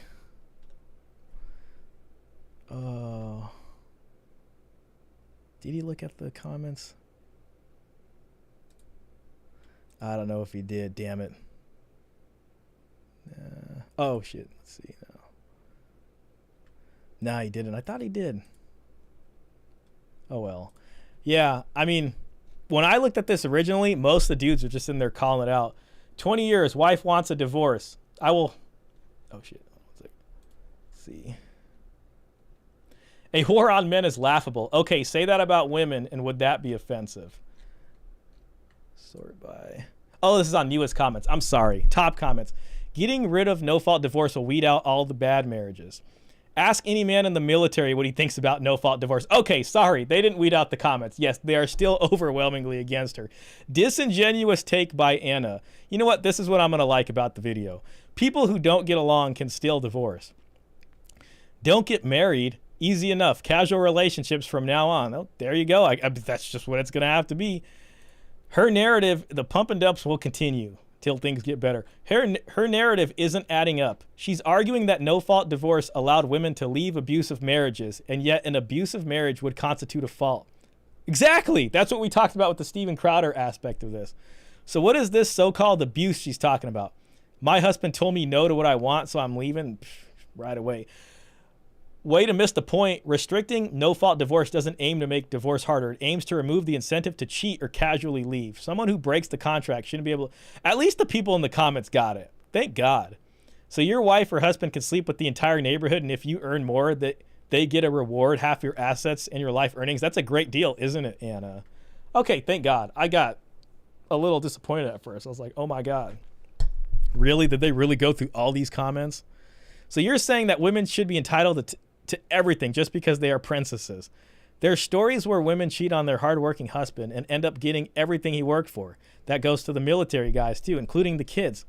His life is destroyed, yet she continues to benefit from her infidelity. You know, there's only one instance where a guy can sign for paternity prior to the kid being born. So typically you can't get paternity of a kid born out of wedlock. Even in a marriage contract, technically, it's the issue of the woman, meaning that it came out of her, is yours. You're locked in with the marriage contract, and it's automatically your kid, especially if you guys are cohabitating. But if you're in the military and you get deployed on active deployment and your girlfriend's like 3 months pregnant or whatever, you can actually sign for paternity of the kid, which is kind of stupid, but they try to get you to do that. You know what I mean? Because But then, you know, you're locked in at that point. And if it comes out that it's not your kid, you know, it's probably going to be too late at that point. There might be a little bending of the rules, but typically, like, it's 2 years to try to challenge that. So if you're gone for a while, then that's just what it is. The second video that I was going to look at was this video, and this is just conservatives. What is a conservative woman? We might not spend too much time on this. It's 2 hours. We'll probably look at, like, I don't know, a good 20 minutes of this. Now, maybe even a little bit more if it's pretty good. The comments are, look, rich dudes saying struggling middle-class dudes need to just get richer. To find women is crazy. The reason I wanted to react to this as a secondary thing was because a lot of it felt like a lot of just man bashing from the conservative side. It's just like, well, guys need to work harder. And if you're not producing anything, like, you don't even deserve to be here as a man. So I was like, I thought we'd just look at that and then see what the heck's going on with it. So let's go ahead and do that. Okay, so we're going to get into that. We're going to hit the yerba mate.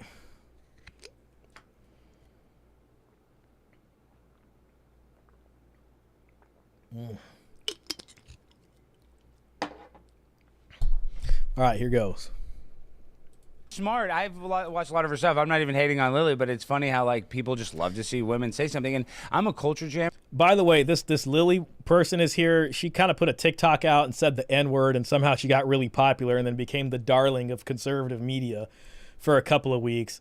Then they found out she was, I think, a single mom or something, and it's been a kind of roller coaster for her. But I'm not a fan of that woman. And like a lot of people made fun of you, Lily, but really and truly, what you did is the biggest culture jam ever. So yeah, she put out a TikTok, and then somewhere in there she said a bunch of, like, you know, stuff, said the N-word. People were, you know, and then Twitter just, like, hailed her up as a hero. You took black culture. And now she's just running the podcast circuit. It as like a white, young, attractive woman, and that's why I think that it was, you know, was like so viral, right? Because you're taking. Yes, because of female privilege. It's not even female privilege. It's just like attractive people privilege. Whatever. Okay, yeah. People saw it, and then it made her culture viral. That you're not allowed to say, and you said it, and that's why they're talking about the N-word. It works so well. It's like me when I said, like, I love the Fauci ouchie, give it to me. You know, you just kind of make something. You lampoon them saying something like the word N-word, and it looks funny because it's a white girl delivering it. Well, there's all these, like, bubbles of things that you can't talk about or things you can't say, and I think it's everybody's responsibility to go around and pop those. We don't need that. Those bubbles, that's like an infringement of free speech ultimately. You know, this kind of gets into that discussion about like people will get angry when YouTube demonetizes or bans somebody. And I'll be honest, like, man, I do get like a free speech absolutist complaining about another private organization not wanting to work with you. I will be honest when I say I think I'm more on the side of the private organization having the right to ban somebody off of their platform. So you can go around popping bubbles, but I think you got to be real tactful about how you say things, especially certain things, because, you know, if an organization that you work for finds that out and decides to fire you, then that's just what's going to happen, you know. I think it's all as long as they're not stopping you from being able to yell that on a street corner or something, then you still have freedom of speech, but you don't have the right to, you know, I guess keep being employed by somebody. Deeply paradoxical. You know, when it comes to the whole like N-word argument stuff, it's like, yeah, I come from a generation, you know, we don't say that because we're just trying to keep decorum, I guess. There are some people that argue you should be able to say a word. And it's like, yeah, I agree. Like descriptive use of words, totally fine, blah, blah, blah. But I try to maintain decorum. And so we don't need to create confrontation. However, that being said, I challenge any liberal to go to a skate park anywhere. 15-year-old kids dropping N-bombs every other word. And these are white kids, Latino kids, black kids, all to each other. It does not mean what the older generation think it means to these kids. And I'm not saying that's a good thing or bad thing. I'm just saying that's the reality. Go to a skate park and listen to these kids talk to each other. Because it just means dude. By making it a Spanish Inquisition 2.0. word, by making it a word you can't say, the younger generation, of course, like memed it and turned it into a cool thing to say. I don't think that's what it is to them. I think maybe to like millennials on the That's Rachel Wilson. I know Robert's a big fan. He mentioned that earlier in the chat. Internet, they were like, we're going to do it. You know, that's the joke. But if you go to a skate park, the 12-year-old kid is just saying, my dude. That's literally what he's saying. It's like it doesn't mean anything to them. Yeah, it's almost like we've taken the racial aspect. Like, it's not even a racist word anymore. At least the way I said it was not racist. It was just like you said, dude. Yeah. But, you know, going back to what you were saying, Alex, oh, God, that's a strange conversation, man. It sounds weird hearing her say that. It's almost like, You know how we watched that thing last week with the Huma Abedi, and they'll have a single guy representing the guy point of view? They should probably have like one black person representing their point of view if they're going to have that conversation. there is But a whatever. What is it referred to? A cottage industry of hating women. Yes. And All I right, was here talking we to my go. girlfriend about this. There exist channels that have no ethos, no ideology, and you know we'll leave. There's a Tim Pool's got a girlfriend. I wonder why he's not married to her yet. He's a high value man. He's got a big organization. Why isn't Tim Pool married? Isn't the right thing to get married and to have kids and your bloodline and your legacy? It's good for society and the birth rate. Why isn't Tim Pool married? bunch of them. We'll leave them unnamed because people can guess who they are. And it's like you ask these hosts, these guys, some of these women, what are your politics?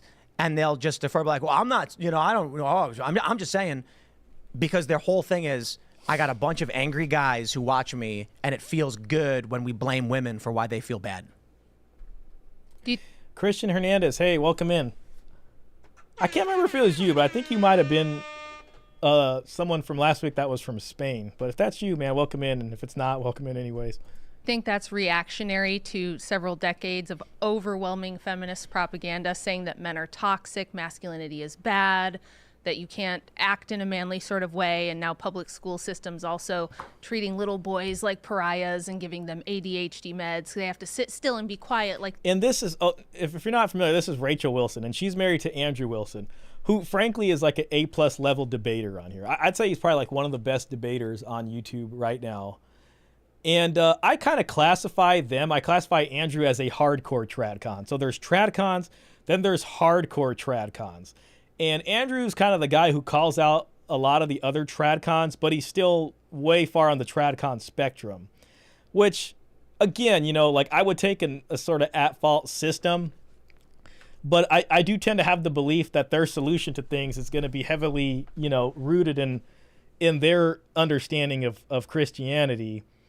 And I tend to look at their view as something that might not actually be able to work, in the sense of like, unless you had a religious revival where like 90% of the people were like, all right, yeah, we all subscribe to these beliefs, then they could probably change the laws to how they want.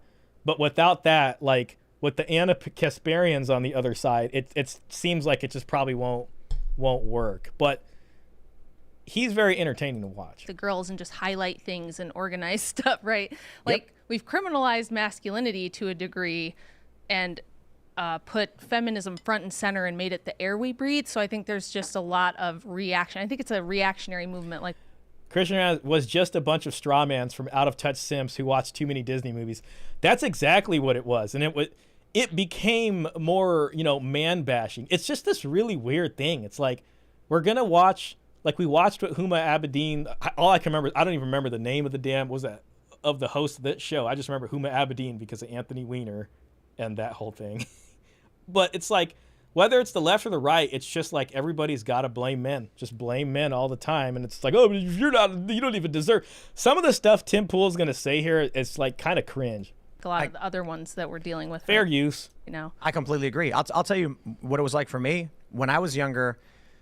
You know, I consider myself smart enough not to. Left hand, no ring. He said in the prior, just here earlier in the stream that he has a girlfriend. And again, he's going to say stuff about being a man and tradcon and agree with all these people. But it's like, then why not just take the leap of faith in the tradcon style and then get married? You know what I mean? And so it's like, that's kind of weird. Single out individuals. You know, maybe it's because where I grew up in the city or whatever. I'm not going to blame some individual for the actions of society or the group. We want to change society, but it's fascinating, growing up, being completely broke, or being homeless. That's a good question. How many kids does Tim Pool have? Let me look that up. I would think 0 if he's not married. I mean, if he's pretty conservative. Tim Pool children. I never heard of him having kids. I really don't think he does. Oh, they're trying to get me to play ads. That's not going to happen. She has 5 kids. Oh, yeah, Rachel Wilson does. You're asking about, yeah, Tim Pool. I don't think Tim Pool has kids. Oh, my God. Early life. Where is the personal life of this gentleman? Personal life. This is all I can find. Poole lives in West Virginia. Prior to the Occupy movement, Poole lived with his brother in Newport News, Virginia, where he played guitar and made skateboarding videos. I don't think he has kids. He's just said he has a girlfriend. So, yeah, I don't think he has any kids. And again, I'm not, obviously I'm not judging that, but it's just based off some of the views. You think they would have jumped at the opportunity. I'm homeless when I'm 18. Nobody will hire me. And then, here comes the rag to riches story. It's all about pulling yourself up by the bootstraps. So when I'm 16 and I go to all of the businesses in my neighborhood, what job can a 16-year-old guy get, right? I don't know. Clerk at a candy shop, ice cream shop, grocery store. Guess what? They don't hire guys. They just don't. It's overwhelmingly, at least when I was growing up, you go to a grocery store and say, hi, I'm looking for a job. Guess what? You find all the cashiers are girls. There are some boys, I'm not saying they don't hire at all, but it was like 75-25.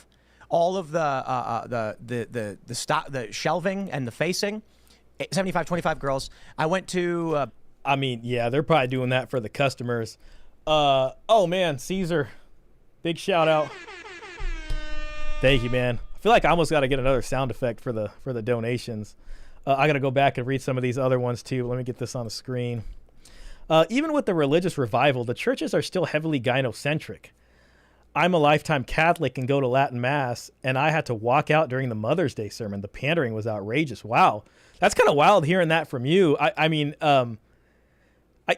guess that makes sense. Like when I think of Andrew Wilson, because he's what I call the hardcore tradcon, and I know they're more orthodox, or that's what they're selling in the sense of like, oh, come to the Orthodox and it'll be whatever. But that's interesting to hear about the church also.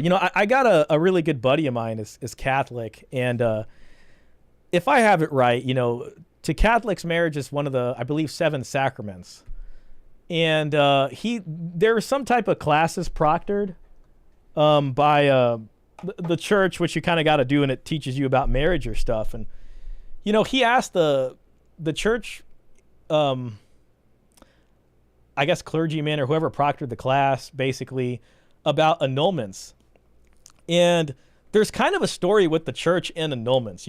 The church changed the way it issued annulments, and I call it the Catholic Church's version of no-fault divorce, because he told me what the guy told them specifically is that they just kind of hand out annulments based off of this kind of language of like, well, the parties didn't know what they were signing up for, which kind of goes into like not being able to truly give consent for the marriage. And then that's how they give the annulment.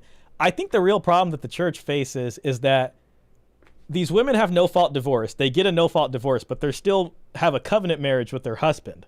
And then when that woman marries another guy and now they're living in sin because they're fornicating, they're not able to come in and take the Eucharist, and they're pretty much, you can say excommunicated from the church at that point.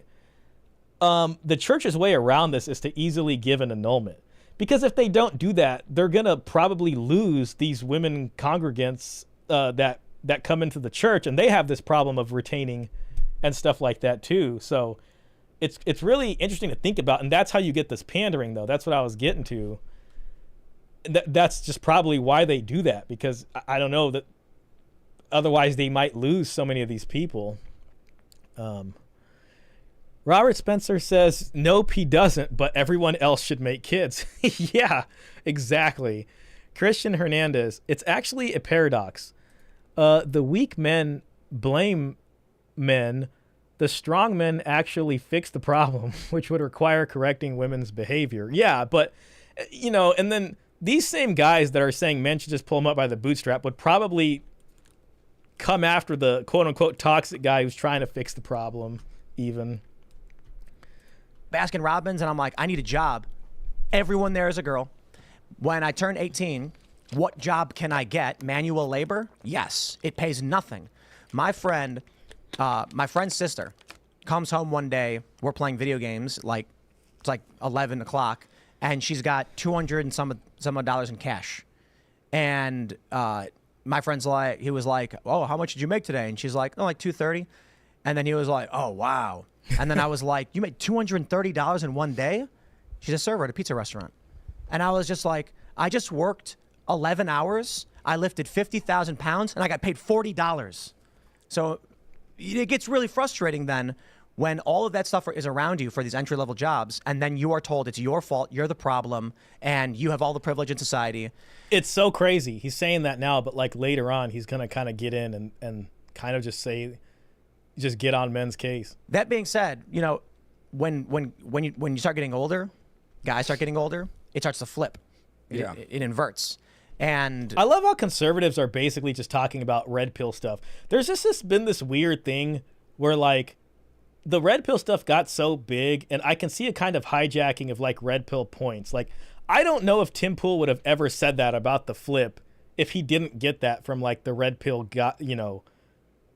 space. You know what I mean? Now they say that as a given at this point because it's like just everywhere now. But it's like they have to almost talk like that to pander to the red pillar types. For whatever reason. And then women start complaining about it. So, you know, my thesis on this is society, because of like evolution and biology, all that, values women. His thesis. Yeah, his thesis. At young ages, obviously, because having babies. Men have no value because they have no skills to provide, to protect, or, you know, protect a family or generate value and resources.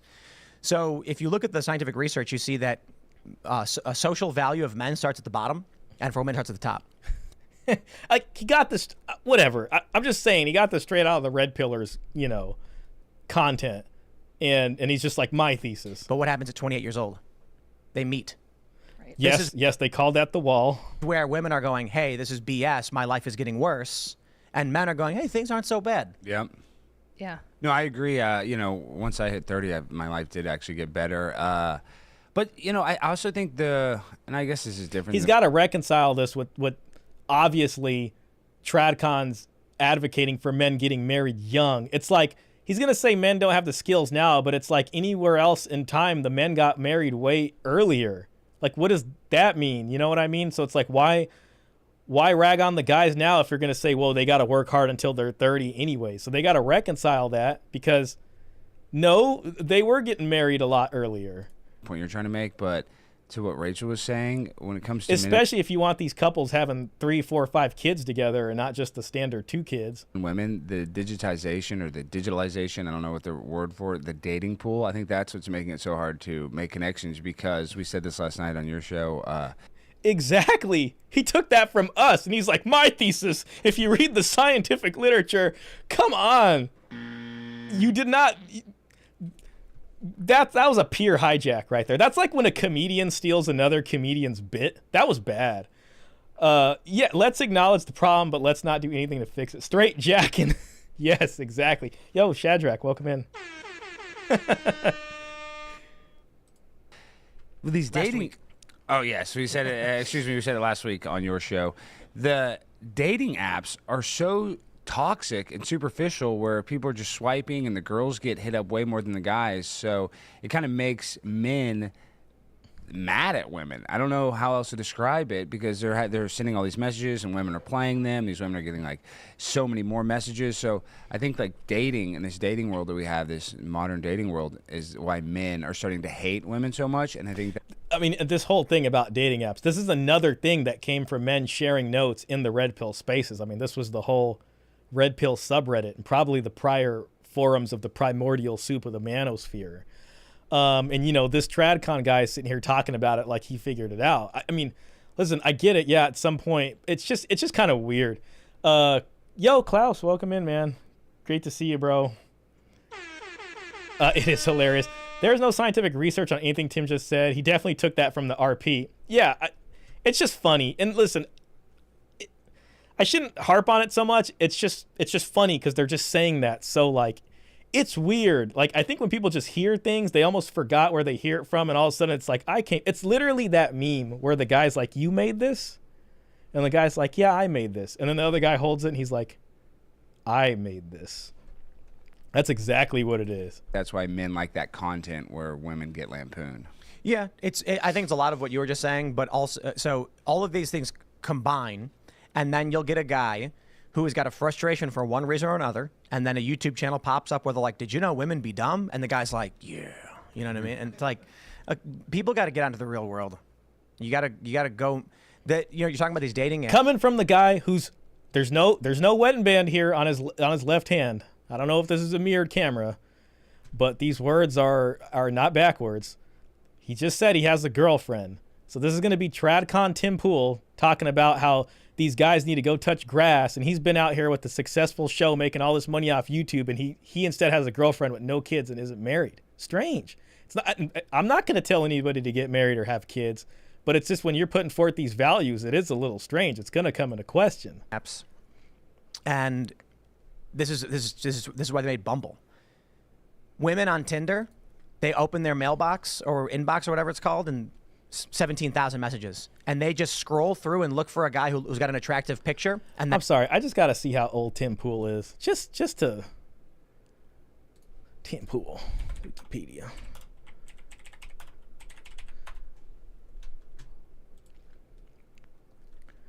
(1986). Okay, yeah. So he's like 30. He's pushing 40, which is fine. Listen, man, I'm not going to judge him. All I'm saying is he's going to sit here with all this advice about how men should be saving society, and he's 38 and still has a girlfriend. I mean, and is there premarital, relations going on with that girlfriend? Like, what's the deal? Or are you a, you know what I mean? Whatever. And it's not my business. But later on, we're going to hear what he says about men. Here's his advice. And see what he says, and then respond. Men swipe on every single woman. They don't care what she looks like, and cross their fingers that one of them swipes back. Yeah. I think it's, we do have a gynocentric social order right now, which we did not. That's very true. Christian Hernandez says, gee, it's not the fact that men are second-class citizens that have everything stolen from them and given to women. It's that I don't get laid, obviously. Yeah, exactly. And that's just another way of shaming men, to blame you, like, oh, well, yeah, you're just resentful because of that. I have for all of prior history, and it's to have things so radically inverted in less than a century. It's not surprising to me that psychologically people don't know how to deal with that and can't keep up with it. And it's just everything about daily life is so radically different due to this massive wave of feminist propaganda that started late 60s. The CIA funded and pushed a lot of it through the Congress for Cultural Freedom, through Operation Mockingbird. Where they pushed feminism through Mockingbird? Yes, they absolutely did. So Gloria Steinem was recruited out of Smith College to push the feminist agenda, and they used CIA money to fund Ms. Magazine and a number of other pop culture phenomenons that came out of the 70s, like the Stepford Wives movie and like the Mary Tyler Moore Show, a lot of this kind of stuff. It was too. I mean, and there's also welfare and those kinds of programs, birth control, all that stuff. Kind of convince suburban average American women that being at home, being a mom, having babies was like oppressive and holding you back. And don't you want to go out and have a career and have an exciting life? Like, what's the reason for that? So there's a bunch of reasons for that. One is the Rockefellers had just created gender studies departments. Okay, why? So in an effort to liberalize the West, separate it and set it apart from the Soviet Union was a big reason why the CIA was behind it. It was part of a larger culture creation effort from the CIA. To make us more communist? No, to make us more liberalized. They're going in the direction of communism. Well, that's what ended up happening because Nelson Rockefeller chose Sandra Harding to push feminist epistemology. Standpoint theory is what it's called. It's the kind of the root of all the critical theory stuff that permeates the universities now. But the reason they liked it was because you can use standpoint theory, which says there is no objective truth, there's no objective timeline of history. We can kind of create it to be whatever we want. So that's how you get this transgender stuff. You get a lot of these, everything is a social construct, very Marxist. But the Rockefellers liked it because you can use it in whatever direction you want. So they don't really care about capitalism versus communism or West versus East. They care more about propaganda, mind control. I mean, there's also, I would say, an economic aspect to that, especially you know, you can get women working and women consuming and buying things, and, you know, more credit cards out there, more people wanting their own place, you know, family wealth being spent on just a bunch of random stuff stimulating the economy. And pushing public opinion in whatever direction they need to. That's why you'll see, like, you talk all the time about how the left and right are so different now than they were even 20 years ago. Like the pro-war version, you know, of the liberal left is now what the right is saying. You know, 20 or the years. Anti-war. Yeah. Former anti-war, but people moved over. Right. But it just makes everything so fluid and easy to push around. And they wanted, the other really obvious reason to push feminism is you get all the women out of the home and into the workforce. You have twice as many incomes to tax. Wages kind of don't grow, profits up. You have kids that are in daycares and state-run schools where you can give children the values and the history that you want to give them. I don't think the tax thing, the double taxation thing is correct, because if you have singular income homes, the buying power you're taxing is the same. And so it just led to rapid inflation. It strained the workforce. I love this. There's this graph that lefties like to show where it's like right around the end of the 70s, you see wages, you see like inflation keep going up, but wages stay the same. Yeah. And they're like, what was this all about? This is because they were going after unions. And it's like, no, that's when women entered the workforce. Klaus says, yeah, we couldn't keep up with the changes, but it looks like we started to react the right way. Just stop getting married. That seems to work better and better. Yeah, it really is more of a like vote with your money kind of deal. You know what I mean? And it's like at the end of the day, too, it's just if they can't get you to buy in, I mean, that hurts the economy. Like, they're not selling single family homes. People aren't purchasing all, like, once two people get married, they're on the track to be consumers and produce for society for a while. So the more men are better about spending their money and just not giving it away or getting stuck in it, it's going to be a real problem for them. Competition among workers doubled, and that's going to depress wages. See, and it's like competition for wages, you know, doubled, right? It's going to depress wages. How can men still be expected to be the provider when they're competing in that same job market with women, right? So it's like at the end of this is why I say it's like if the laws are going to be 50-50, and I'm talking about a dowry, but it's not like a dowry like in the original sense of the term. It really is just grilling her and being like, okay, you want to get married, you're 27 now, you went to college. I think that's amazing. I'm glad you're thinking about marriage, but what are you bringing into this equation? You know what I mean? You want 2 kids, you want this. I got my nest egg. What's your nest egg look like? Oh, you don't have one? Marriage isn't for you. It's not going to happen. Not with me anyways. Guaranteed. So why do you think suddenly in the 1970s we saw this huge number of women enter the workforce? Like they just organically decided they loved careerism, or do you think it had something to do with all the propaganda telling them? I mean, if Anna Kasparian, I would like to see her have a debate with Anna Kasparian. I kind of do this a lot where I just think of like my dream debates. I mean, we just watched Anna Kasparian talking about no-fault divorce. And it's like, if Anna was here, I think she would probably say something like, well, women were tired of being in these abusive marriages, which were so abusive, even though so many of those abuse claims were just perjury and collusion to get out of the marriage. So she'd probably say something like, well, women were tired of being trapped at home and they wanted to have careers and all that kind of stuff. That you need to have an education and have your own money, because if you don't, you're vulnerable and your husband can abuse you. And but we have to so she got it. Yeah, see, that's gonna be the Anna Kasparian thing. She would destroy Anna. That would be a fun watch. That would be a fun watch. Because while what you're saying is absolutely true, where does this come from? And I blame men. Weak men. Men are weak. Men continually grow weak. And an element of what's going on with the feminism, you know, like I'll mention a lot of what we're seeing is really, really bad, like no-fault divorce. Just basically meant marriage is over. It's like you're dating now. That's it. You're dating with a special placard from the government, but you can just leave at any moment. That's ridiculous. Yes.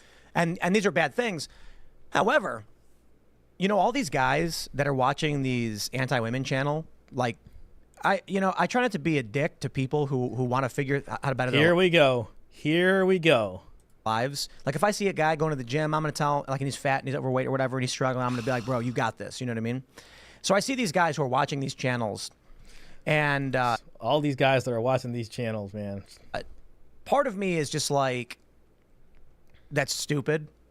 But I'm not going to hate on a guy who's actively investigating. They may not understand completely, but they're like, why is this thing happening? But I'll just put it this way. Part of what we're seeing, it's actually good. You know why? Weak men will fail, and they deserve to fail. And I don't know. I don't like that. I don't like that demonization of weak men. And it's like, what? So just because they're not in the game or they're not married or not that, like they're weak men and they deserve to fail. You know what I mean? It just sounds like, it just does. I don't like that. That is going to be a feeling. That is going to be a feeling. Will mock their failure. Well, what about Acolyte? Did he say he's going to mock their failure? Part of what we're seeing, it's actually good. You know why? Weak men will fail, and they deserve to fail.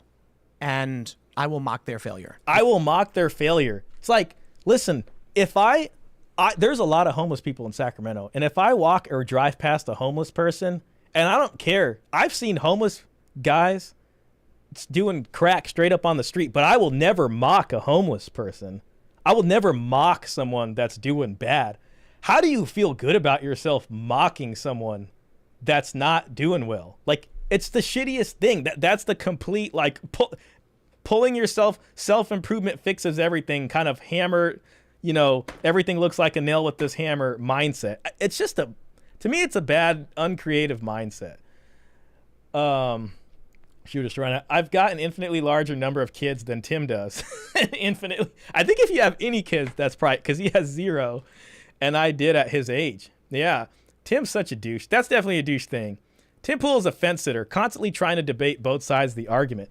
Yeah, and it's like, what if Rachel Wilson right now, it's like, hey, Tim, you got a girlfriend. You're 38. Why aren't you married and having kids? You're successful. You're not a weak man. What is his answer going to be? Well, what about Acolyte? Star Wars sucks. I mean, this does suck. I'll watch it. And where are the strong men to lift the burdens and the heavy rocks to make good stuff? So here's what I'm saying. You got a bunch of guys that are sitting online, overweight. And again, I'm not making fun of everybody's overweight. I don't know where he's getting this. So it's just like, oh, yeah, so all these people listeners are overweight. It's like, no, some of these guys are at work listening to this. Some of these guys are driving home from their job listening to this. Other guys are, you know, whatever it is, at the gym listening to this. Whatever the hell it is. I don't know, man. Is everybody fat? You know, it used to be if you were a red pillar, that really wasn't the case. Like, those were the guys that were thinking about SMV and how to maximize that kind of stuff. That's where all that content he's complaining about came from, in a way. Like, I would imagine the sort of TradCon blue pill simp guy is going to be more likely to be the overweight dude that believes in the Disney fantasy of love, that my perfect woman's coming. I really don't know if it's the red pill guy doing that. The red pill guy accepts a lot more of the harshness of it, but he's going to, you know, I don't know. Just saying everybody's overweight is...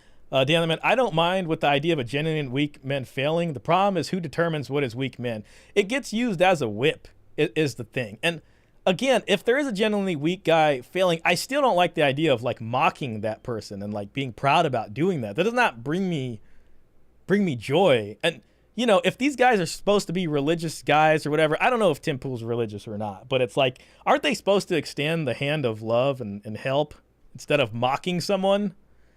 Robert Spencer, some of these guys have already had a couple of kids from 2 marriages. Some of us have double-digit body counts, but we're done. Yeah, it's just this weird place. This is kind of what like moralizing really looks like in its bad aspects. Is a failure. I'm saying you've got guys who are not trying to better themselves, who are not trying to exercise, who are not cleaning the Cheetos off their mustache. I just think it's a myth. I don't think it's the guys that are sitting here with Cheeto dust on their fingers that are 320 pounds playing, what the hell's one of those games? League of Legends or something, that are the problem here. That's like a base minimum, and it's an obvious to tell those guys. Like, yes, if some guy with Cheeto dust is like, hey, women don't like me and I'm happy, it's like, all right, listen, man, you got to reach a baseline. Like, get the Cheeto dust off the fingers, get a better haircut, start walking and doing some push-ups every day and just eat better. Just trim some of the weight, have a normal ass job and have a car. You know what I mean? and you're gonna get it in. Like, you can whatever, you know what I mean? But he's just. It's like taking this. It's almost the same thing we saw Anna Kasparian do, where it is kind of a straw man argument. Someone mentioned that in the chat, just a bunch of straw men, where it's just like, oh, all these women were in abusive marriages and they couldn't leave, which is bullshit because At Fault left that. This is like their version of that. Well, everybody just has Cheeto dust on their fingers and they don't want to work hard enough. It's like, dude, no, nobody wants to think hard about what the actual problem is and how to fix it. You know what I mean? That's a real straw man. Whoever mentioned straw man in here earlier, like that is definitely what it was. I think I might have been Christian. He's a Christian. So Christian Hernandez. Darth Sidonius. Tim is not religious. Oh crap! I missed a lot of chats. Darth Sidonius. He doesn't make sense. Some of the men who are upholding these horrible systems in the first place is because they benefit from it. Divorce lawyers, judges, taxing child support. Klaus GGG. Well, in that case, is it acceptable to mock the strong, independent women which are ending up without kids and cats instead? I don't think so. I mean, it's like, yeah, okay, yeah. You know what I mean? If they're going to mock, we can mock back. But it's like, if you're a guy and you're a MGTOW guy, like, look, if I see a woman and she's struggling, like, I don't care to mock her if you want, but it's like, it's not going to make me any happier. It's just, I don't know. You know what I mean? Tim is not religious, if I remember. Oh, well, the men who started us on this were genuinely wealthy, greedy men. He's a Christian, non-denominational. Oh, got it. Okay. Logical fallacy. I think Tim believes in Sky Daddy. The Darth Sidonius, the average man isn't the one determining public policy regarding divorce, false accusations, et cetera, et cetera. Yeah, it would be those quote-unquote strong men, right? I think that's what you said earlier. And it's like, so he wants to blame these imaginary, weak men, or however he views them, that are all at home just playing video games or whatever. But isn't it the strong men that led to this? I mean, oh, damn. Oh, my cats. Trevor. Oh, hey, thanks, man, for the donation. Show me the incentives and I'll show you the outcome. Charlie Munger, fix the incentives laws in place. Only then you can drive a desired outcome. Exactly. I mean, it's almost like a kind of biological Pavlovian thing in a sense. But yes, like humans act based off incentives in a lot of situations. Hey, Tim. I might let my cat in. I can hear her kind of crying outside the door. I'm going to let her in. If she starts derailing the stream, I'm putting her back out. Just a second, guys.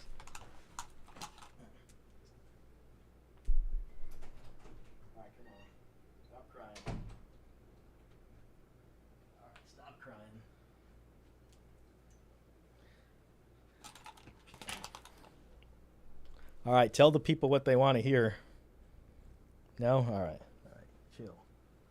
You're in the game now. Oops. She might try to mess with things, but whatever. All right, moving on. That's right. I'm looking at you, Alex. They're not wiping their armpits. You know that I do eat a lot of Cheetos. He starts calling them out for being fat. What we're seeing right now is, for one, we can go back 100 years, 200 years and talk about suffrage, and it was weak men across the board who kept bending the knee and could not maintain social order. They just gave up. But I look at today and I'm like, well, look, it's interesting. Maybe what's happening needs to happen. This is natural selection. Yeah. A society has emerged. And then it's just this weird thing, especially when there's like this weird appeal from like the religious side of like, well, it's natural selection. So now you're going to interject evolution into this when it's like at the same time, like, didn't you guys spend years arguing? It's just weird. Because men became weaker and weaker. They could not provide for what women wanted, and they could not provide stability in social order. And now you have these fractured systems where young men sit around complaining on the internet, removing themselves from the dating pool, complaining they can't get in. Meanwhile, I know dudes who are swimming in women, and they're short, and they're wealthy. Because these guys are like, here are the cards I'm holding in my hand. I am going to figure out how to maximize my capabilities with this. If, you look at a lot of these channels like Dude, I don't know why. I'll just say this now because I think about it, but oh shit. We also know guys that are out here just slaying it and they got no money. You know what I mean? it works. It's not just because they have money. Some of these dudes just be putting it down. And, you know, the Red Pill knew that. They called them Chad, Tyrone, Pookie, all these people. So it's not just about, oh, they did all the things and they're just leveraging the money. Yeah, to some extent. Like, if you're just going to be, you might as well just be a sugar daddy on that sense. But it's not just that, you know.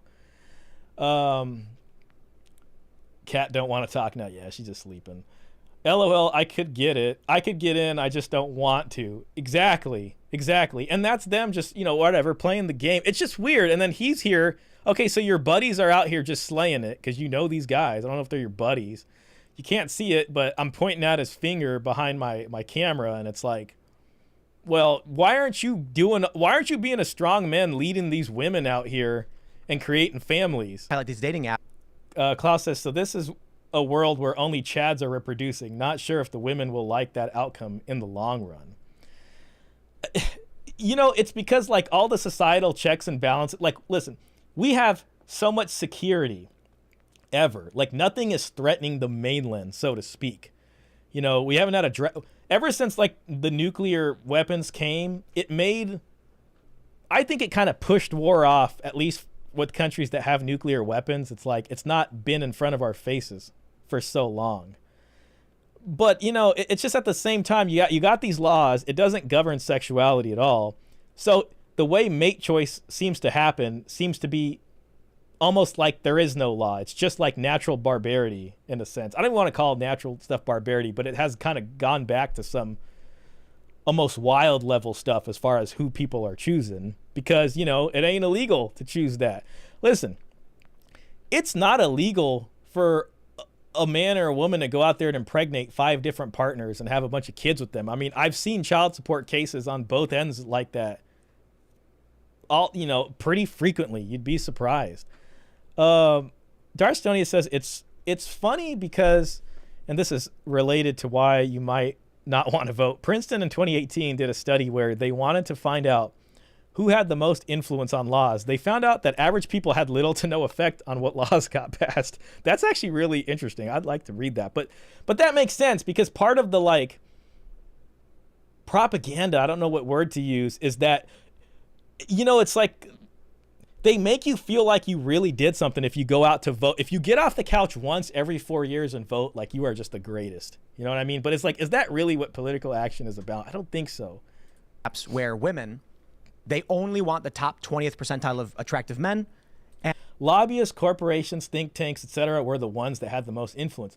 Yeah, exactly. And see, that's what we were talking about earlier with the MRA, right? The Men's Rights Association lobby group that I keep imagining. Those are the people that get in there and are actually in the ear of politicians. They're funding them. They're helping probably to draft the bills and to get all this stuff through. They're the ones who have a lot of influence in this. That's true. And then, you know, they pay guys like the Daily Wire. They pay guys or ladies like Anna Kasparian to come out here. Once they get paid and they give them the talking points, they come out here and they tell people what to vote for. And then like the average guy listens to all that, and the woman, and then they come out and then they just vote however the hell they think they're supposed to vote because they've been convinced. The rabble has been, you know, convinced. So yeah, it ain't average men who are to be responsible for this current dumpster fire. It's not. Robert Spencer, what do they call that mating strategy again? The one where you just try for the largest number of children rather than putting a lot of effort into a few. Oh, damn. I mean, that sounds like a spray and pray if you want to if you ask me. I don't know what the specific mating strategy is, but that's just like a you know, your seeds in as many places as you can and just hope to God somebody survives, you know. And so that means 80% of men are just out of the dating pool. And I look at that and I'm like, sucks for you, I guess, dude. I don't know how many times you got to read Jordan Peterson's book to figure out you don't just get to exist and get a woman. Like, see this shit? But then on the other side, they're going to be like, well, women get to just exist and get all this shit. I don't know. It just comes off as ridiculous. And it's like, that's the 80% of guys that he's supposed to be helping. Spencer, our selected mating strategy. You know, there was one I was watching. I'm going to shout him out. Homath. because this is credit goes to him, despite the fact I'm being some right. I like his work. That's what I'm saying. He shows the 10 through 1 men and women and how women go up. A woman who is a 1 wants a man who's a 4. Right. And I'm like, well, first of all, I don't think a woman who's a 1 is getting anybody.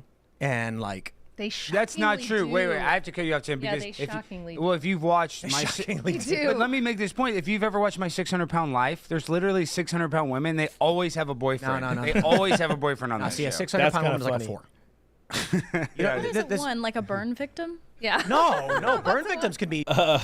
Darts Sedonia says K-selected are where you actually have fewer kids but invest more in each one. That's pretty interesting. It could be 9s. For real? Like being subjected to a horrific accident doesn't reduce your value. Yeah, I know, but looks wise, like Yeah, we're talking about No. looks, aren't we? Are we? When we do the No, one no, to no. 10? How do you rate? Oh, you're doing Dating- total dating- value. Okay. Yeah, total marketing, Okay. total dating value. So women have babies. That means it's very, very hard to be a 1 woman. Oh, that's true. Right. So a 1 woman is like a barren, mentally deficient, limbless autist in a nursing home. And to be fair, there are men who will abuse that poor Yeah. creature. You know what I mean? Like, so, even in that regard. But my point to home math was like, men are not ranked based on appearance. If you're a guy and you think that your number rating is based on appearance, you've not done any of the reading. Right. The Science of Sex documentary from a long time ago, they took 10. Klaus G says, now we get to self-improvement again, which we know does not work. Yeah, and I mean, kind of the obvious isms is just like, for instance, women, like if a guy is not 6 feet and swiping left or whatever, right? I mean, he's going to talk about like if you make money or whatever, then like, yeah, women are going to then decide to pick you where prior they didn't. But that's because they're looking at you as like provider at that point. It's not because of like, I guess what the red pillars would say, genuine burning desire. It's just like, no, like, well, this person's going to be a good provider in a kind of dual mating strategy sort of way. It used to work, but now with the internet narrowing the rules of interaction, it doesn't anymore. And both women and men are suffering from it. Yeah. Pictures of 10 men. No, I think it was like 100 men and 100. And it's like, we know on the, he's talking about no fault divorce, but it's like, okay, he's going to talk about if men make more money, then the women are more likely to select him. But what about the back end of the deal where you now put all that money into this investment and then she cheats on you or gets the no fault divorce and now you're paying her spousal and she's got the new boyfriend living with her. I mean, I've seen that happen plenty of times too. So it's like, he's going to say all these things and he's going to be like, all you young men need to do this and read Jordan Peterson's book. But then, like, what about the back end, LOL, is he for real?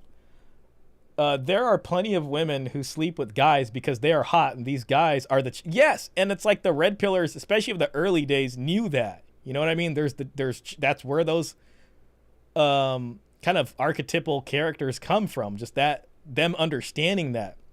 This is where the soft guy era stuff is funny. This is where like guys comparing notes is interesting because guys have figured out, if you're in the 80%, most of us have figured out we don't want to be your soft landing pad once you're off the carousel. The carousel was another concept the red pillars talk about, right? And all the carousel and all that, that's all based off looks. The red pillars, as we've gotten more into recent content, have tried their best to reconcile this kind of Chad versus the beta Billy thing and create this concept of the high value man who somehow transcends above both of these. He's not Pookie or Tyrone or the frat boy Chad or whatever, and he's not beta Billy, but somehow, he's at the top of it and he can merge both of these together, which is like still a high value target. You can maybe sleep with them. The dream that they sell the normal guy is that you can become this high value man and then you can be, like he mentions earlier, just sleeping with these chicks and pumping and dumping them. But that's just short-term stuff. I mean, can you actually long-term invest in them without being a high-value target? No. Shadrach, Tim's an expert because he had fresh and fit on. Rolls eyes.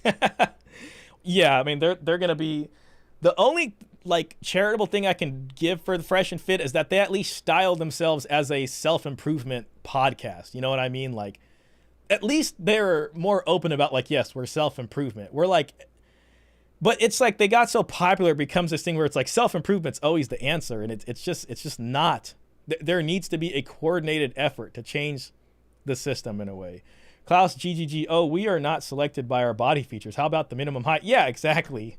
Which we can't improve on. Yeah, that is something we know very well as a meme, like women wanting the 6 feet and this and that. Good women. And then they had people come in a lab and rate them on a scale of 1 to 10 for attractiveness.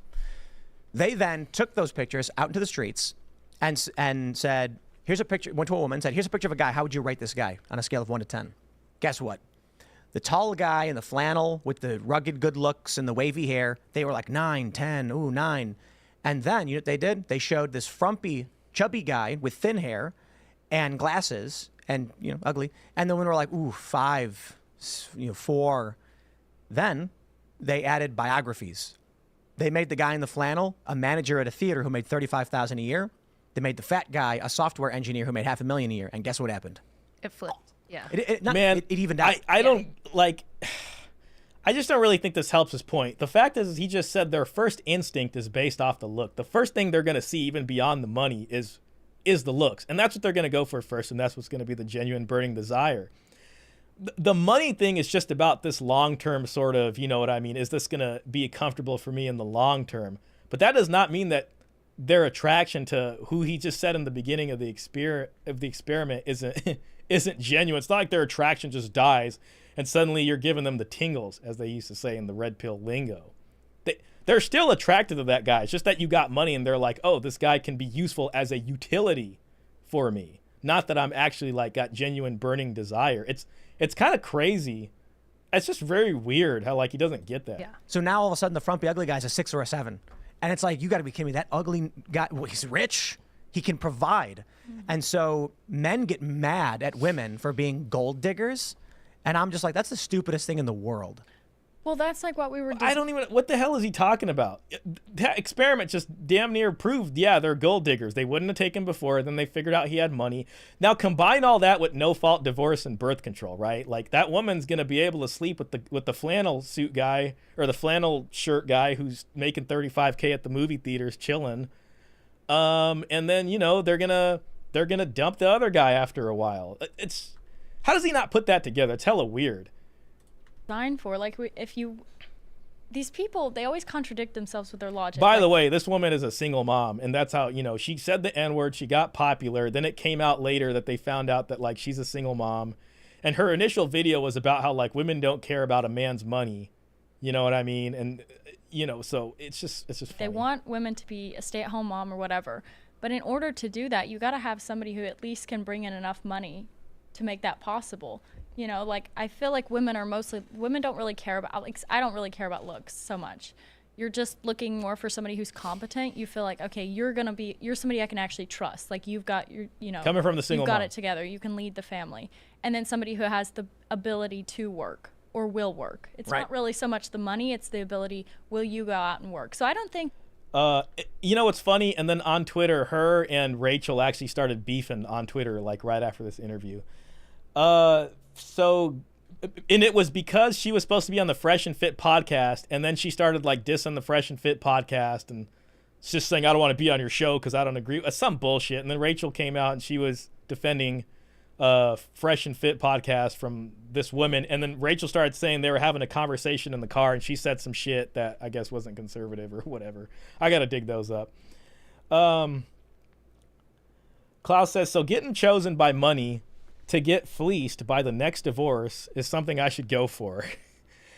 Robert says, just have a baby with the attractive guy and stay with the rich guy. Yeah, I mean, and a lot of guys have found themselves in that situation. What a strange argument. I don't get it. Darstonia says, yep, also the only reason they want the money thing once it's introduced is that she believes he can provide her a lifestyle. And this woman just said literally about the lifestyle. It's not about looks. Yet Tim Pool just talked about an experiment where it was completely about looks at first glance. And she's just like, it looks, I mean, I don't know. I'd kind of doubt that. That's just stuff that they say. This is what I wanted to say earlier, but I almost forgot. One of the biggest red pill maxims is always, don't listen to what they say, watch what they do. Don't pay attention to what they say, watch what they do. And this is a real, don't pay attention to what they say, watch what they do kind of situation right here. Especially her very specifically. Dart Sidonia says, yep, also the only reason they want the money thing once it's introduced is that she believes he can provide her a lifestyle. Also, further proof on your point, Tom Brady got cheated on. Yeah, that's another great example because his wife found the martial artist instructor hot. Oh, God, that's the perfect example. I forgot about that. That's what it was. She was doing like BJJ, rolling around on the floor with that guy, and eventually she just cheated on Tom Brady, like a multiple Super Bowl winner, alpha Chad, high-value man guy. So, again, watch what they do. I think throwing women under the bus for that is kind of stupid because it's ultimately like biology forcing them to choose somebody based on, we think this. It's all biology, guys. It's all biology. It's just biology, But yet there's no talk about them like, hey, control your biology. That's part of being human. It's like, you know what I mean? Like you gotta negotiate and figure this out. Like, biology. It's just take away all accountability. Person can allow me to stay at home and raise kids. Yeah, there a lot of guys who. If anything, it's traditional. Right. A lot of guys who aren't going to do the work. I saw this meme on 4chan. It's a viral 4chan meme. Green tech. Dan the man. Great point. She says she didn't care about a guy's money, but the guy has to be rich in order to get a wife. What? Yeah. Like what? Yeah. Oh my God. The dissonance is like right there in front of our faces, like literally right here. And it's crazy. Like everyone's just trying to be cool with each other. Like no one's calling each other out. It is very weird. It's just biology that made me cheating. Yeah, exactly. Yeah, it's just biology. I mean, my lizard brain acted up, and the biology, it was a full moon, and then I got angry, and I all these crazy things that I did. Like a guy could say that about going on a freaking rampage out there. Well, it was biology. I got angry. You know what I mean? Shadrach, God forbid. Shadrach, if she breathed, she thought, how's she going to get a rich guy with that schnoz? But Robert Spencer is our resident roaster. When he called that other girl a pincushion from the It's Complicated video, I was like, oh my God, I did not think of that. Text memes, have you ever seen them? And it was a picture of that, what was it, Hamish and Andy, I think the comedians were, I'm not sure. But you remember that one, Alex, where they're like, are we the baddies? Yeah, the of Nazis? course, yeah. And it was that picture. And then he's like, my friend came and started complaining about this girl. He started saying like, she has been like, she's like a gold digger, she's snooty, she's elitist. He asked her out and she refused, and she decided to date some loser guy.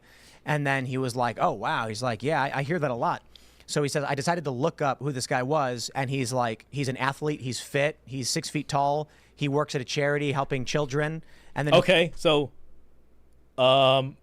that guy, 6 feet tall, he's an athlete.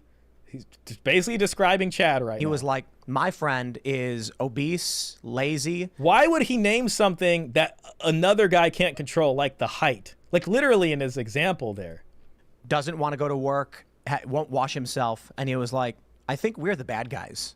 And then it really is full of straw man arguments. Man, whoever said that earlier in the chat, like that's really what it was. You just obese, lazy, just wants to play. Like, yeah, it's I don't know. This is just a weird showcase of like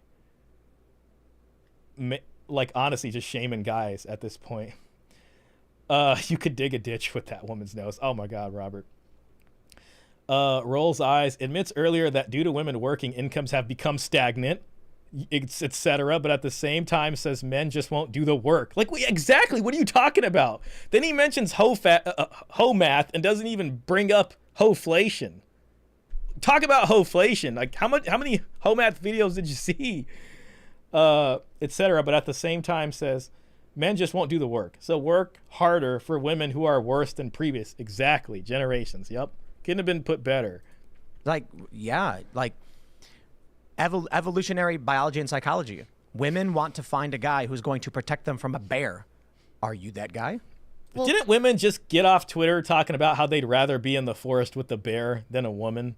Like, wasn't that the whole thing for like the last 3 to 4 weeks on Twitter? Like, would you choose a guy or a bear? And all the women chose the bear. I think the problem we have now is that's great if women do have, like Lily said, the intention of being moms, having kids, and they want a man to provide because they're going to have a family. But the issue we've run into now is that that's not what most women want to do. The average I got to give her credit for saying that. woman is having like 1.6 children now. The average first age they have a baby is like 30 or 31. What's the average body count, Rachel? You probably know. Oh, it varies so much depending on what surveys you look at. It could be like, some of them say like 8. Listen, if they're not getting married till age 30, they're probably not, they got a body count. Robert says, that gives me a license plate idea. Will spread for bear. Some of them say a lot higher. I think it's probably higher because it's higher. They're all they lying. lie. Yeah. They They're all lie. lying. We all know that they lie. See, and okay, yeah, we all know that they lied. They just lied. But let's go back to Tim Pool's experiment about women rating these guys, and then first rating the Chad and the Fleece, but then going back and rating the pudgy guy who makes more money higher. Like, isn't that like there was this instinctual truth followed by like a calculated lie? But it's like, what about that? Let's apply that to that experiment. Like, yes, they were lying. So I don't know about the body count, but it's just like, if women wanted those things from men for the purpose of having a family, I think that's fine. But sadly, they don't seem to want to do that. So now or they wait until they're like 35 and they're like, well, now I want to have a child. And as a result, the United States for the first time has a rising maternal mortality rate due to the advanced age of first pregnancy and pregnancies in general. So it's like, we're kind of at this weird impasse. A lot of those women are probably like doing IVF or freezing their eggs and trying to do all that stuff. So there's just like a higher chance that the child's not going to make it just going through the pregnancy. Where if women want men for resources. See, and it's just like, I don't know, maybe she's going to say this right after this, but it's just like, they're going to say men need to do all this stuff. And it's like, that's going to take until men are like 30 or whatever. Women are waiting until 30 to get married anyways. And it's like, shouldn't they be getting, from the TradCon perspective, shouldn't they be getting married as young as possible? They should be telling women to like, listen, as long as the guy's trying to work or do something, if he doesn't have money now, you guys should still get married and just try to build a family. You'd think they would say that, but they're not. You're also a career boss babe who has her own money and you got your own bag and you don't need a man for anything, then IVF is a real racket. I've been reading about it a lot lately. I follow a subreddit called Single Mothers by Choice, and I just follow it because I'm so like, I just can't believe like what I'm reading on there. It's just so crazy to think about, and how much people pay and how many people go through IVF rounds and it doesn't even work. And then there's the whole sperm donor aspect of it. It is a wild thing, and it's becoming like pretty freaking big. Keep it on this frame. She's about to talk to, oh God. Robert, man, got a feeling Robert's having a few beers watching this. Oh man, you can see why dating isn't working for people. We should teach the history of Sparta in our homeschools. Oh my God! Watch the movie Idiocracy. Everybody's seen. Have you seen that movie? Of course. At the very beginning, why everybody's getting stupid because all the idiots are just having babies, and then the people that are smart and that why isn't this guy married? I don't see a ring on his finger. Waste their money, only have one baby, and that's literally what's happening in society today. And it's just Venezuelan immigrants are having like 10 kids come up to the border, and Tim and I would not have 10 kids. You know what they did in Sparta, right? Do you guys know about what they did in Sparta? With the babies? How they would like...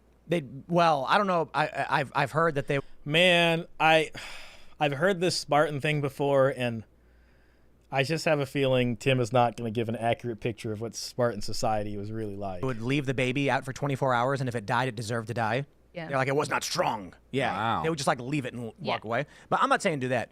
The only way to get a headstone on your grave... If you might as well advocate for abortion if you're going to say that. But Alex Stein called AOC a big-bootied Latina who hasn't seen the 300. I think Alex Stein said he was going to marry the crazy airplane lady. If you were a man, was to die in battle, and if you were a woman, was to die in childbirth. And the reason I bring that up is not that we should literally follow that, but it's to show how a society valued having children. Mm-hmm. Women were seen as heroic warriors for having children. Yeah. Men were worthless unless they died fighting to protect their families. Mm. And then what we have now is I blame men because dear God, someone's gonna need to clip that. Just I blame men. Yes, thank you, Tim. Thank you for telling us. I think you said this last time you were on the show that equality. You said something like, "Man, you gotta like the thing about Spartan society is yes, like those warriors spent all day training." But do you know how those warriors had the time to spend all day training? The actual Spartans were a very small minority of their society. The rest of the society were essentially slaves. They had these this large class of people called helots, who they had basically enslaved from some nearby towns or villages or whatever. And these helots, every single Spartan had like a good 10 of these helots work in the fields, and the income from those fields is what would give the Spartans enough money to be able to train all day and be able to eat at the mess halls very specifically. And it's just like, he's essentially comparing an example to the elite of the elite. He's basically saying, here's this elite class of a society, and all the guys on the entire hierarchy should just be like this very small minority of an elite class who has all the time in the day to be able to do this. You know what I mean? The Spartans had a holiday every year, I think it was around the fall, if I remember correctly, where they would go, and for like one day or a weekend, it was permissible for the Spartan to kill as many of his helots as he wanted to, because they had to cull the population before it got too strong. So if they noted some helots getting kind of like they might uprise, every year they would go and kill some of these helots in order to keep the population down. So it's like this glorification of strength for the right people, but a demonization of strength for the wrong people. And we live in this place called the United States of America where we value equality. You know what I mean? There's a stratification of wealth, but like who you are and where you come from, your ethnicity and class and religion isn't supposed to like be like you belong on the other side of the railroad tracks. We're doing this grand experiment. And it's like, if we go by what Tim Pool's saying, then we might as well just bring slavery back in the game if you want guys to be able to do this. Unfortunately, that's the cost of that level of a refined warrior. That's what it takes to make one. Darstonis, this conversation is so weird. These people are all around the place with no consistent, coherent message. It's a very weird thing. It's kind of mostly Tim Pool sort of just waxing philosophical, I guess. Like, it's not even a debate between these other two people. They're just sort of on there to just hear about Tim Pool's amazing ideas. This conversation is so weird. People are all around the place with no consistent, coherent message besides men's fault, with no real evidence to back it up. Yeah, evolutionary psychology. If you look at the biology, Klaus GGG, it's kind of funny looking at Tim and his pudgy forearm. I'm a lot older, and I bet I could take him no problem. Just from the looks, I'm a lot stronger, and he goes on and on about strong men. Oh, damn! Oh, damn. Sorry, my cat just scratched the hell out of me while it was jumping off this thing. Not to mention, Spartans went away due to low fertility as well, which weakened them before they got taken over.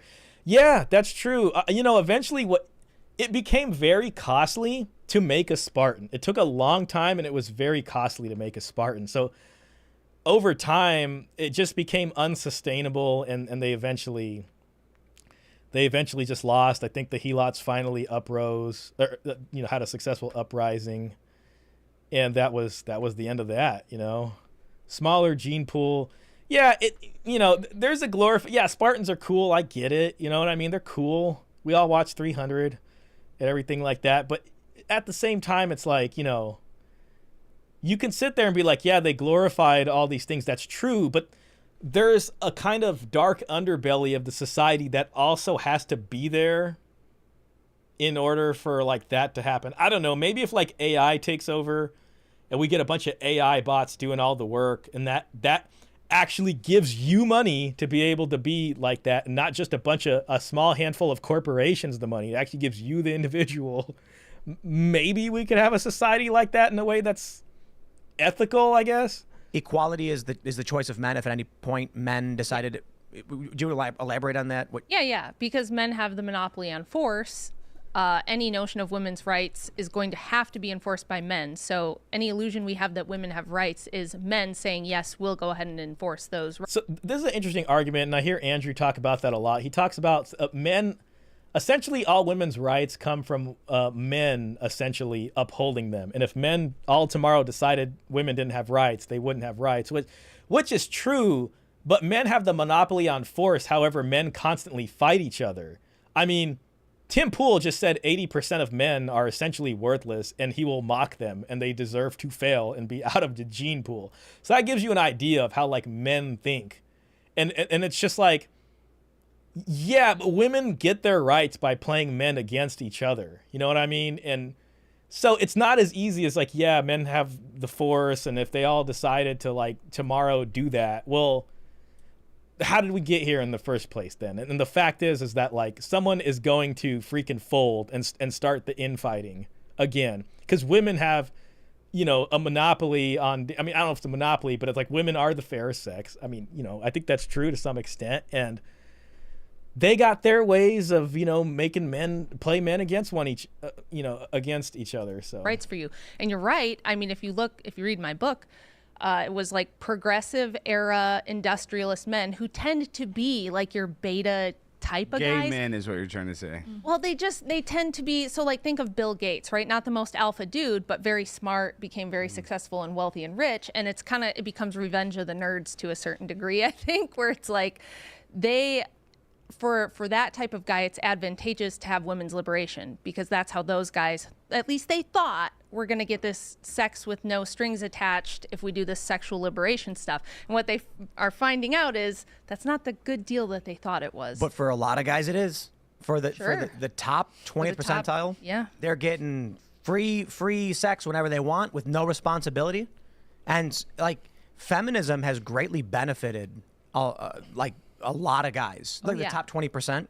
Yeah. Now, I mean, in Spartan society, when there wasn't any feminism, I mean, was it any better for those other 80% of the population that was there? No. You know, they were slaves. It made no difference. They can sit around all day doing nothing while women go work and produce value and do labor, come back, preach about how liberated they are, give the guy free sex, and then the guy says, why buy the cow when you get the milk for free? Ironic, isn't it? Mm-hmm. Isn't it a little ironic? Robert Spencer says, behind every authoritarian man is a manipulative woman. There you go. That's how they get us. Mr. Pitt says, men might have a monopoly on force, but men are constantly trying to put themselves in the good graces of women. Both the women they are related to and the women they're trying to mate with. Yeah, I mean, we're constantly in competition, and you know, that you can even say that comes out of a this idea of private property. Like, this is mine, this is not yours, stay off of it. And when you have property and you're concerned about inheritance, this is my children. And by having a monogamous relationship with this woman or these women, I have ensured paternity of these children. So there is this kind of thing, kind of competitive nature going on there. And it's like men have to, instead of fighting each other, at least there needs to be at least some stuff we agree on to be able to push for, like, you know, okay, listen, we need a long-term contract. Can we all agree on the terms, even though we're still technically in competition with each other, whatever. But it's like, we can't even get that far, which is like very sad. And we need to do that, because there's no good long-term game for anybody. Darts Adonius, also curious for Tim's role regarding laughing at others. He wouldn't have done that when he was practically homeless without money. But as soon as he has all this money, he has no problem laughing now. Yeah, that is kind of mean. You think a guy, well, yeah, if I could get out of home and laugh. It's just mean. I don't like the mean-spiritedness of it all. It's very strange. It's almost like when some of the men become strong, quote unquote, at least financially, they don't give a crap about other men much. Yeah, they kind of become the bully, so to speak. It's just weird. I mean, it just kind of dovetails into the temporary embarrassed millionaire kind of thing, or the sort of, you know, the rags to riches. I did it. Why can't everybody else do it? And, you know, it's like, good for you, Tim. I'm happy that you did that. But, you know, there's a reason his own religion advocates for helping and doing charity and the homeless and helping people that way, and not, you know, demonizing them and extending love and this kind of thing. Instead, he's like, I'm going to mock you. Damn. It's almost like, oh yeah, you see the same attitude with the Daily Wire guys who have a bunch of money and are married and just shit on other guys for not getting married and say they're weak. Yeah, and then, you know, you got to ask yourself, like, how different is Andrew Tate or some of these other kind of big self-improvement grifters? And I hate to call them grifters, but, like, you know, that's kind of what it is. It's like, let's make the guys feel like crap, and then here's the product. Buy the product. So it kind of plays off the same thing, sadly, you know, like where all men, whether you're part of the 80% or the 20%, should have an incentive to like work together to change the system. It's an interesting conversation to have. Whatever side you are on it, I do definitely think the conversation needs to be had.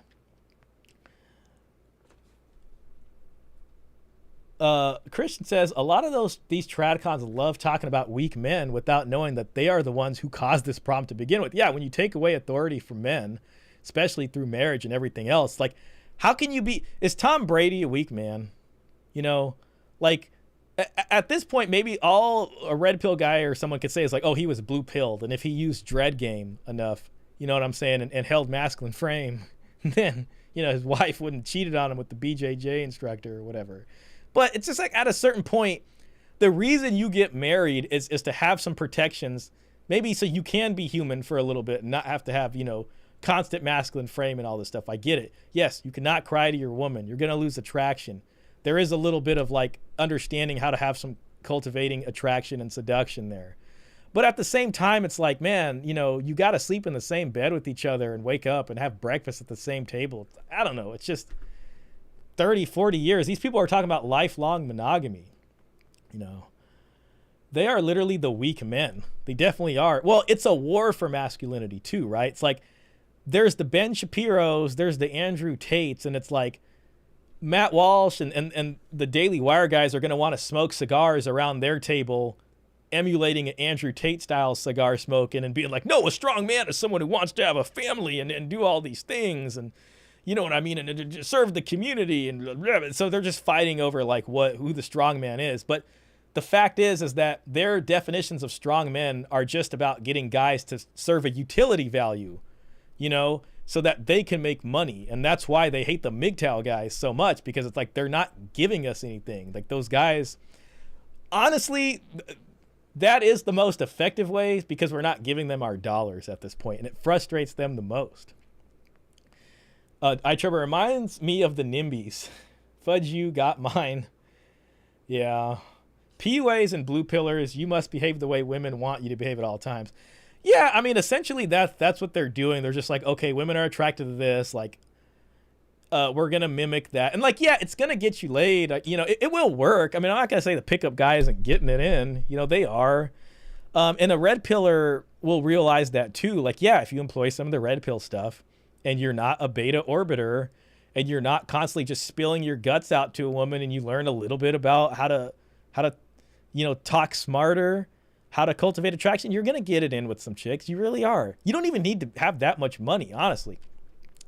But after enough of that, you are going to run into this wall where it's like, okay, you know, you've been with plenty of women, and some of these guys hit some high body counts, but then like what comes next? And that's why I always feel like fixing the long-term contract really is what needs to happen, because I think even the PUA red pillar guys would like to have a family or everything.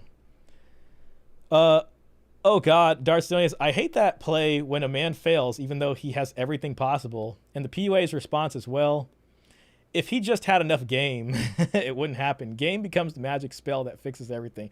Yeah, it's another hammer that hits every nail. And that's the thing that, like, because, you know, I've seen so many divorced guys. I've talked to so many divorced guys. I think a lot of guys who kind of end up failing, quote unquote, in their marriage in this highly gynocentric society that's completely designed for your marriage to fail, by the way, is they feel a lot of shame and sadness about that because they're brought up that way, and it leads them to do bad things to themselves.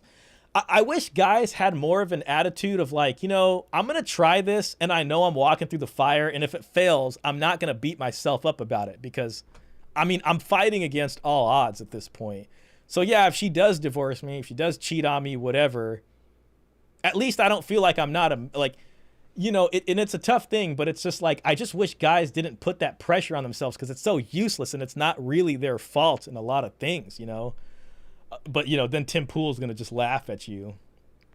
Christian Hernandez says, how else will the Daily Wire convince people to send all of their money to Israel if you're not making excess taxable income? Well, shit, I mean, this goes into utility and just what men provide for a society. The real wealth of a nation is their labor pool. You know, people are so angry at immigration, and I get it. You know, they don't want people coming here that don't understand what the culture is. People love their culture. People love where they come from. I get it, you know. But damn, the immigration problem is downstream of the family creation problem. You know what I mean? Like, I don't know if an immigrant walked into someone's household and convinced someone's wife to divorce them and was just like, hey, don't have kids. I don't know if the immigrants did that. I don't think they came into someone's living room and were like, hey, divorce your husband and, don't have any more kids. You know what I mean? If people living here were having 5, 6 kids, there wouldn't be this need to import all these essentially workers. They're just trying to capitalize on the money on the product, and they're playing the great game against these other nations. We're all just chips on a big gambling table, and they're going to cash us in when they finally, find it suitable. Darts Donia says game isn't, and to Christian's point, it's like nobody cares about fighting other people's wars, then there's Ukraine's the other big one. They're sending all this damn money to, and it's a great game for sure. Darts Adonius, game isn't going to work on the judge or the state. Hell no. I don't care how much masculine frame you got. You're going down. I've talked to the commissioners at the child support court, and they've told me about, some of these big fish that come in. It's almost like power is greater than game in the real world. Yeah, I think you're right about that. That's true. Game, you can almost distill game into essentially, game is almost about trying to make it seem like you have more power than you really have. I mean, gaming someone is basically, it's almost like kind of presenting yourself as having more, and then when they find out you don't have more, it's like, oh yeah, I got gamed by this guy. They screwed me over. I mean, I thought there was more here in the deal. And then, you're a woman, you sleep with this guy. He's gone. He doesn't answer your phone calls anymore. You got gamed. That's the game. You know what I mean? It's demonstrating high value. I mean, there was a term in the, I think, pickup community or early red pill called, what the hell was it? DHV, demonstrating high value, very specifically. So it's about appearing perception that you got power. Now, some guys don't feel right about that because they don't want to lie or mislead someone or feel like they're manipulating someone. And I understand that. That just makes you a decent person. Caesar Quintana, thank you, sir. Big appreciation to you. I got to put that up on screen.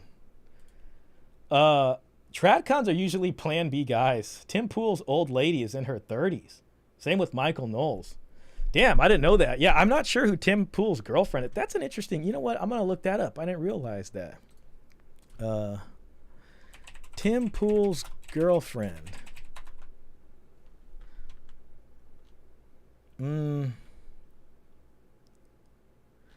Damn, I don't think I'm going to be able to find who it is. It's all right. I'll just take your word for it. I hear that about the Plan B guys, though. I can definitely hear that. Michael Knowles apparently, I think, knew his... This is from what I read. I don't know if it's true. Apparently, they were like high school sweethearts. I don't know. But I don't think they dated in college, and then after college, they found each other.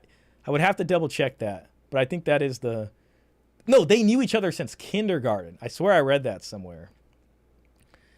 Someone came in my chat before and told me that his wife isn't Catholic, but I don't know if that's true. I couldn't corroborate that, but someone claimed that. So I gotta be honest about where I heard that because I don't want to put out misinformation. Klaus, but the immigration has still somehow an influence about worth of labor, just like adding women to the workforce. At the same time, they tell us you have to make more money. It doesn't add up. Yeah, I mean, well, I'm not going to be some guy who says capitalism's a bad system or whatever, but it is unfettered capitalism tends to be an issue. If you actually care about things like the native population and the culture, unfettered capitalism without some regulation is going to be a problem. There's a reason they send jobs overseas. It's because it's more profitable to do so, and capitalism tells them to do so. The business owner is going to make a rational decision to get cheaper labor somewhere. There's a reason they import cheaper labor because they can pay them less. Intel, the headquarters of Intel is like about a 25-minute drive that way. I'm pointing east right now. And, they import a lot of labor from India. Like they cycle them out, and they can get away with paying these guys a much smaller amount than if it was an American guy. And that's the game. You know, that's unfettered capitalism. The house price is going up. It's unfettered capitalism. Now, it's not saying we should be communist or this or that, but I think on certain goods, there needs to be some boundary somewhere that's like, okay, we got to think about the people living here to some extent. So yeah, I mean, good point.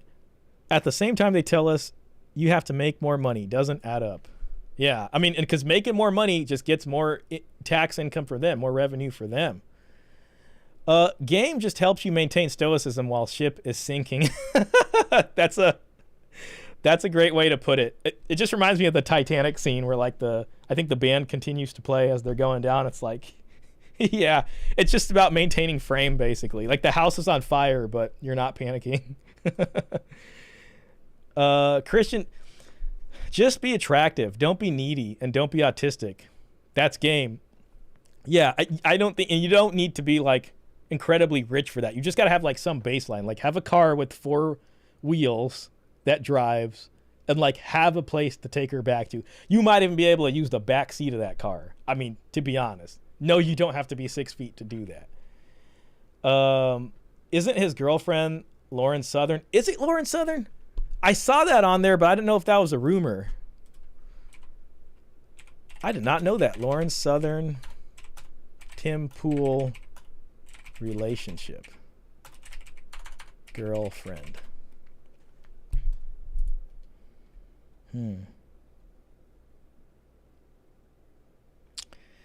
Oh, man, I don't know. They've done a good job of cleaning up Google here. Rollo Tomasi says Tim Pool is dating Lauren Southern. That's a year ago. Listen, I like Rollo. I mean, the book is literally right here. You know what I'm saying?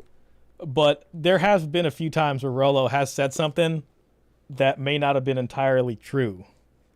'Cause people do put out false information. Not saying he's doing that on purpose, but it's, if they are going out, I mean, it's definitely very hush-hush. Fine, you know, okay, you know, it's all right, it's all right. That is true. Michael Knowles was in a gay movie. He's so obviously in the closet. No way. I gotta look that up. I'm sorry. I just don't believe that. I'm sorry. Knowles plays a queer man who seduces another young man at a nightclub he belongs to. Wow. Wow. Oh my, yeah. Michael Knowles, who used his CPAC speech to call for the eradication of transgenderism from public life, also reportedly appeared in drag in 2016.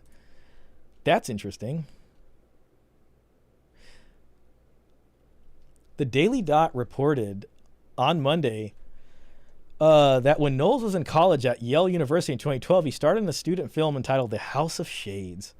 In the film, which runs just over 15 minutes, Knowles plays a queer man who seduces another young man at a nightclub he belongs to. Oh, man. Near the end of the film, which is available on YouTube, Knowles' character confesses that he has feelings for the man. Oh, my. Now, I think Michael Knowles said he was an atheist in college or something, and then I guess came back to the fold, so to speak. Man, this man went on a journey. A friend advises him not to get caught up on him. The unearthing of Knowles' portrayal in the film comes after the same outlet reported that he had dressed in drag on at least 2 occasions in 2016 in a racist portrayal of Senator Elizabeth Warren. Oh, my God. Oh, my. Dude, that's Michael Knowles. Holy moly. Wow. All right. Well, you know, of course, the comments are hilarious. Wow, this Michael Knowles guy's pretty good. I wonder what he'll do next. From failed gay act. Dude, this is why he had Nala on that OnlyFans girl who suddenly converted. Because his past, like, it's not different. Failed gay actor to conservative grifter. Brilliant. That's not that different from, this Nala woman, who went from OnlyFans actress over to being on Michael Knowles' show and Michael Knowles celebrating it so much. He has to believe He has to believe that you can go and then, you know, convert and everything's going to be cool. He has to support that. There's no other way. That is a weird thing, man. Wow, I had no idea. Christian, sir, you have done the digging on that. You've done the research. I am autistic. Rest in peace. Game over, man. Game over. Man, Trevor. Listen, man, you just reminded me of something. And this is the river story I was going to talk about. So I went to the river yesterday because my buddy and his dad were here from Texas. His dad is the most hilarious guy I've ever met in my life. That guy was so funny. He's just like this super rich Texan guy with a charming Texan accent, and I love this guy. He's hilarious. So we're down the river, and, you know, his son comes. This is going to sound like it didn't happen, but I swear to God, all of this happened. And there was like 12 just, I don't know where these women just came out of nowhere to get on the boat. They appeared. And we all went to some swimming spot, like 20-minute drive down, maybe like 30-minute drive. It was a while. And so we're swimming around chilling. I got my life vest on because that's the safe thing to do, and it's true, and it's right, and I'm not a good swimmer. Man, and I met this guy, man, and like this guy, I met this 23-year-old guy who was from Peru, and I can immediately feel like just this weirdness about the guy, if I'm being honest. Like, just this weird thing. He was just by himself. And, you know, at a point we kind of just exchanged hellos and whatever and just talked. Like, the water was hella cold, and I was like, dude, you just got to jump in, and then it won't feel so cold anymore. And then he did it, and he was cool. And then I'm hanging out with my buddies, and there's hella chicks on the boat. The only chicks at this place were there. And this guy, I can see him out of the corner of my eyes. Like, my consciousness can feel that this guy is, like, trying to come talk to me. And I just had this really weird feeling, but, like, all right, whatever. So he, like, finally inches over. I knew he was going to come talk to me again. And then he just starts introducing himself. And he's like, can I sit there on the boat with you? And I was like, yeah, man, whatever. Just come up. So we start talking for a bit. And then, you know, he's 23. And I'm like, and he knew like a lot of different things, you know what I mean? Just about like different cultures and stuff. And he said he spoke Russian too, but he's a Peruvian guy. And he was 23. And I was like, damn, you speak Russian? And I was like, and I'm just like, man, so you ever speak Russian and like hit on some attractive, you know, Eastern European Russian girls? That's what I'd be doing if I spoke Russian. You know, I'm just bullshitting with them. Then he's like, oh, you know, I've never had a girlfriend in my life. And I'm like, oh, okay, you know, and then it explained like the awkwardness. I'm like, I get it. You know, he's like 23, he's kind of going through it.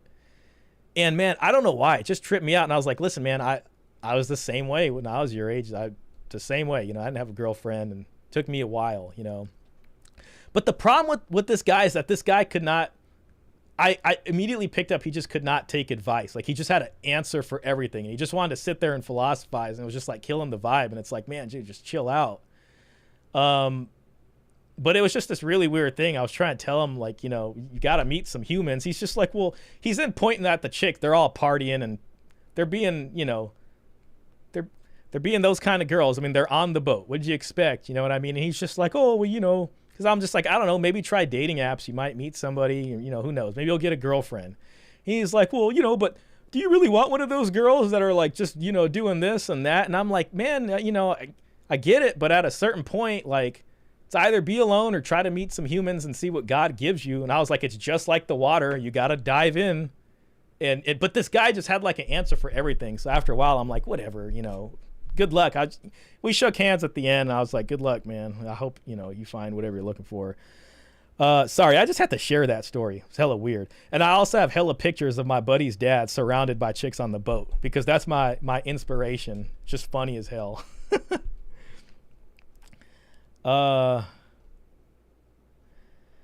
Michael Knowles was in a gay movie. He's so obviously. Shah, her name is Allison Neubauer. Let me look that up. Sorry, guys. Allison Neubauer.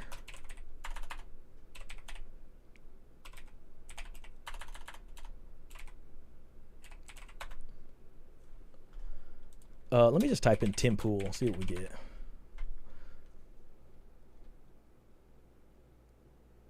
Huh. Pop Culture Crisis. The Timcast is known for Pop Culture Crisis, the Timcast channel. So it looks like she might have worked with them. Yep, I just looked up Tim Pool's girlfriend. This is on Twitter. I don't know how. I just looked up Tim Pool's girlfriend, Allison Neubauer, and she's in fact Jewish. The last name is Jewish surname. Apparently they're going out with each other, but I was trying to get her age. Because she was in her 30s, I guess. Shit, I ain't going to find her age on here. I don't even think she has a Wikipedia. I mean, you know, listen, man. I mean, yeah, she looks like she's that age. If one of these is really her, maybe that's her. All right, well, so be it. So be it, Tim Pool. Makes sense why he talks to women like he's their gay best friend, doesn't it? Yeah, that is kind of weird. You can't make this up. Yeah, you cannot. I wouldn't have guessed that. I always had this weird feeling about him. Like, I don't know if you remember, I've said that before, where he seems like he's plastic. The guy, for some reason, he just seems plastic. It's always weirded me out. This might have something. It's weird. I'm not demonizing gay people. I swear to God, I'm not. It's just so weird when you see what they're doing now, and like this is in their past. It's like it's almost like they're running away from their past so much that they can't have like that they can't compromise. They just can't be understanding about it. Like they just have to almost demonize it because they can't face it in themselves. Like, and it's not about celebrating it, but it's just about being not a jerk about it. It's like from one opposite to the complete opposite extreme. Just kind of interesting. This makes so much sense. Cesar Quintana says, oh shoot, Michael's wife is not Catholic. He said so in an interview with Lila Rose about a year ago. Okay, so he said it himself. They knew each other from childhood and then reunited in their late 20s. Perhaps after the party was over for her. Yeah, it seems like post-college. Okay, yeah, so she's not... I do find that kind of strange because he's someone who seems to be very much about that. You know, he talks about Latin Mass and all these things. You'd think he would marry someone that's of the same flavor and stripe, but, you know, maybe that's not, like, looked down upon from the church. I mean, I don't think it is. I guess if she's Christian, then it's probably good enough for them. Just seemed weird to me. That's, like, almost a fairy tale life when you think about it. Like, imagine marrying... like a girl like that you just knew from such a young age, I guess, and you guys just, it almost seems like a super tradcon ideal way of doing it. Those guys just gotta hooker max and get over it to be comfortable. You know what's interesting, bro, about that? Is my first feeling about that was that, like, I could just see, like, because the energy I just felt from this guy was like, if you're a woman feeling this, it's going to be so hard to get over that. And it's like he kept trying to philosophize with me. Then he starts asking me, well, what kind of woman do you want, Shah? And it's just like, man, like, I don't even know. For some reason, it's like, why are you even asking me that? Like, what do you mean? Like, you go out there into the... I just have more of a sort of predisposition of going out into the forest and seeing what I find, to be honest, and going from there. And it's like, it's just about, if you're in the boxing ring, you know what I mean? Like, be on guard at all times. But you do have to go out there, and it's dangerous out there. And I just had a feeling like when this guy finally gets a girlfriend, he's probably going to be very heartbroken when that first one gets him. I don't want that to happen to that guy. I hope and pray to God he finds a good woman and that he comes back and he just shows me I'm wrong. You know what I'm saying? That'd be the greatest thing ever. So... yeah, but I can hear what you're saying in the sense of, like, you're basically saying he just needs to dive in. Like, does it need to be with the hooker? No, but it's like, can he go on some dating apps and meet some chicks who probably aren't perfect virgins? Yeah, I mean, who knows? Maybe he'll meet a human and it'll work out. Like, I tend to find guys like that, just they're looking for perfection, and it's just like such a low chance you're gonna find that, you know. And then it's interesting to think about. I was thinking about this too yesterday when I came home about how, like, if virginity is like this pure thing, you know, and it's supposed to be celebrated, but for men, it's so not celebrated. Like, you just become so awkward in the society we have. It is kind of sad. Maybe in an earlier time, it made a man more virtuous in a sense too. But, you know, I just kind of understood from that guy. Like, he just wouldn't, there was nothing I could say. That guy was not open to taking any advice. And it's like, I got that feeling, and it's like, yeah, I get it. You know what I mean? I'm not going to sit there. Like, if a guy's not going to listen and it's like, all I can do is just pray and hope the best happens for the guy, or, something helps him or he gets what he wants. I really hope he does. You know what I mean? But he's a young guy. You can tell that Shah is a Sacramento native because he keeps saying hella. Yeah. I relate as I grow older. I learned not to be combative to advice. Thanks for sharing. Yeah, it's the best you can do. Ultimately, like, if you're in that situation, I think you just got to confront uncertainty. I got a buddy who's still a virgin, and he's 38. He's 38 this year. He owns a house. He's got a great job. He's an amazing person, But, like, he has that same kind of awkwardness. He had a girlfriend once way back in college, and it's like, it always comes off like they're just kind of talking shit about the women. And I don't mean that like in a, I'm sitting here to defend all women kind of way, but it's like, dude, like, I'm sorry, man, but none of these people are perfect out here, and you're just going to have to accept that to some extent. But whatever, it's their lives and it's their choice to make, you know what I mean? So, and I don't go out trying to give them advice. Like, somehow this guy comes to me and starts philosophizing and asking me about, what kind of women. I'm like, and I was telling him, I was like, I don't know, just try the apps. Maybe you'll meet somebody, you know what I mean? Who knows? I know it's not the best place. He's just assuming they're all terrible people right off the bat. It's like, why don't you talk to some of them? Yeah, I get it. Maybe most of them are, but see what you can do out there, And he's like, well, I'm out here now doing stuff. It's like, no, you're here philosophizing with me. You're not hitting on any of these women out here. But, also minimizing analysis paralysis. That's exactly what he had, analysis paralysis. When it comes to social cues, try to enjoy interactions in the moment more than trying to see the future benefit derived from it. Yeah, and it's like there's definitely something psychologically that's different about the guy, and he's playing the game on difficult mode. He's playing the game on difficult, so there's no sense in shaming that guy. It just takes a kind of shocking thing to break out of that. Something is going to need to happen until he looks back and he like realizes that guy reminded me of a younger me. And I felt like going up to my friends and being like, hey, thanks for putting up with me when I was that age. I'm really sorry about that. That's really what I felt like doing to like my buddies that I have now. And he's probably going to understand that when he's older. Caesar Cortana says she is not even Christian. She's part of one of the chosen, if you know what I mean. I see.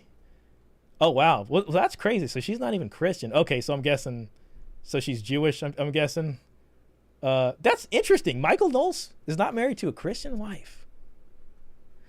And did he say that himself too? It just seems like so out of left field, because you wouldn't expect it from that guy. You just wouldn't expect it from that guy. Is Michael... Listen, marry whoever you want, too. I'm that guy. Michael Knowles' wife, Christian? It's just that, when you watch a show, I mean, he toes the line so well. And I don't even know if Christians are allowed to marry non-Christians. Other religions, it's different. In Islam, you can marry someone from the people of the book.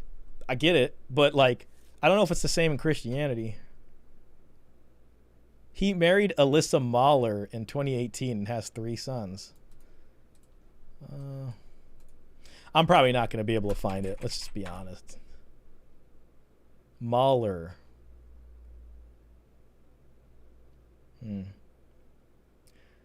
I think she might be Christian. I think she might be. I think she is. I don't want to doubt you. I guess I'd have to find it better. That explains him working at the DW.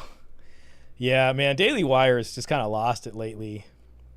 I saw that whole thing, and it's, and I'll be honest, it's a conversation I try to avoid. I feel like I can't have any opinion, and I don't want to make any viewers feel bad or anything like that. I did see Jordan Peterson and Michaela Peterson arguing with Nick Fuentes yesterday. There were all these tweets going back and forth. Twitter has become a weird-ass place. It's like free speech absolutism on max. And it's just like, but it just made me think about Jordan Peterson. I used to like Jordan Peterson a lot.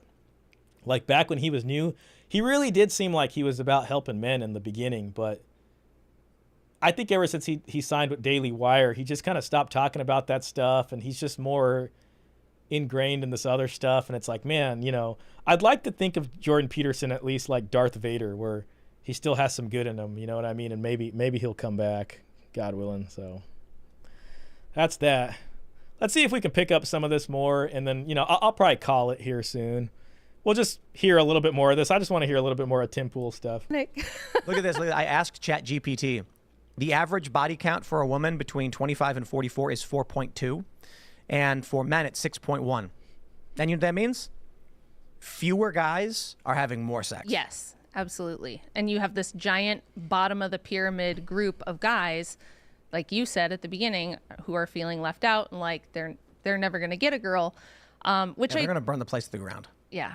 Well, Dude, it was so crazy. I remember once Michael Knowles talking about this because someone brought that up. I think it was in the Pearl interview where she kind of brought up this fact. He was just like, good. That's good. Like it's good that they're not being able to find a partner to have sex with, because it's just like, oh, thank God they're not having sex. That's better for them. You know what I mean? And it's interesting kind of seeing the gay scene, because I don't want to doubt anybody's genuine authenticity for their religion, but I wonder how many people choose the kind of cloistered path, or the path of a monastery. Because, in Christianity, if you choose to be a monk, that is more celebrated. That's more honored than if you're married to someone. You actually, like that is a life choice. If you make that, it's better for you. Like, in the sense of you're more honored. It's more celebrated in that way, even more so than being married. So to him, I wonder if, let's say he really was, rainbow, you know what I'm saying? Not that there's anything wrong with that. We're only talking about this because he's a Daily Wire guy now. I can see him like really being about being a monk and like convincing all these guys to just like join in the cloister or something, because it's just another way to avoid having to deal with that head on, so to speak. That's such a strange thing about Michael Knowles. I would have never guessed that. Situation in general is not sustainable for like multiple reasons. You have the conversation you guys had last week about how all these girls thinking jumping on OnlyFans and making money that way is a good thing, but it's having every girl be an Instagram model or a sex worker produces no actual value. There's nothing of value being actually produced in the economy. It's just money that's getting recycled from people who actually are producers. And combined with the super low birth rates, we're already seeing like logistical problems, supply chain problems. You have Japan and Canada, euthanizing the elderly because there's more people in diapers. And so far this whole conversation is just about shaming men. I mean, we're 27 minutes into this, and it's like, Tim Pool, give us what your next step is in fixing marriage and fixing the long-term deal. Blaming guys in an era of hoflation, he literally quoted Homath, is not going to work. I mean, it's just like, what steps are you taking to fix this? What steps are being taken to incentivize the OF girls to want to get married? I mean, they got no solutions. It's just beat up the men. You know what I mean? Oh, shoot, I missed a lot of chats. Yeah, that's what I thought too. If a woman thinks you're wrong about the foundational nature of the universe, then why would she listen to anyone else has to say? Well, that'd probably be hard for her to submit to her husband on that. On top of that, chosen women have a reputation of being overbearing. I think we all know who runs their marriage. Well, I think that's most of the Daily Wire guys. It's probably their wives. If I could take it all back, I wouldn't. The good, the bad, and the ugly. Robert, I appreciate you for saying that. And that's the kind of outlook, I guess.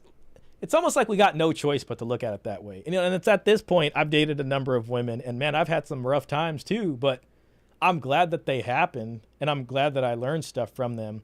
The only advice I can give is like how to not leverage yourself into a bad position. But even people who end up with having a kid and then it's like, it's not ideal. It probably really, it's tough. It really is. But I kind of have this belief, especially in our society nowadays, that like you're going to get your heart broken really bad. And then once you come out of that, you'll probably be a lot better for it. Unfortunately, I don't know if many of us are going to have this like straight arrow shot of meeting a woman and it just going well the whole time, So I appreciate you saying that though, Robert, because it's like, I know you've been through a lot, but at least it was still worth it because you like lived life. There's this book. I don't know if you guys heard about this author named Herman Hesse. Herman Hesse? He wrote this book called Narcissus and Goldmund. he was like a German writer that was popular, I think, in probably like the 60s, maybe a little earlier than that. But he wrote a lot of books. I think he wrote this book called Demian. He was kind of a thing back then. And this book, Narcissus and Goldmund, is about two guys. And they both start out in a cloister. And this is probably more like medieval times almost, maybe a little sooner. They're still knights and stuff. And Goldmund, which I think translates to gold mouth. He had the mouthpiece, you know what I'm saying?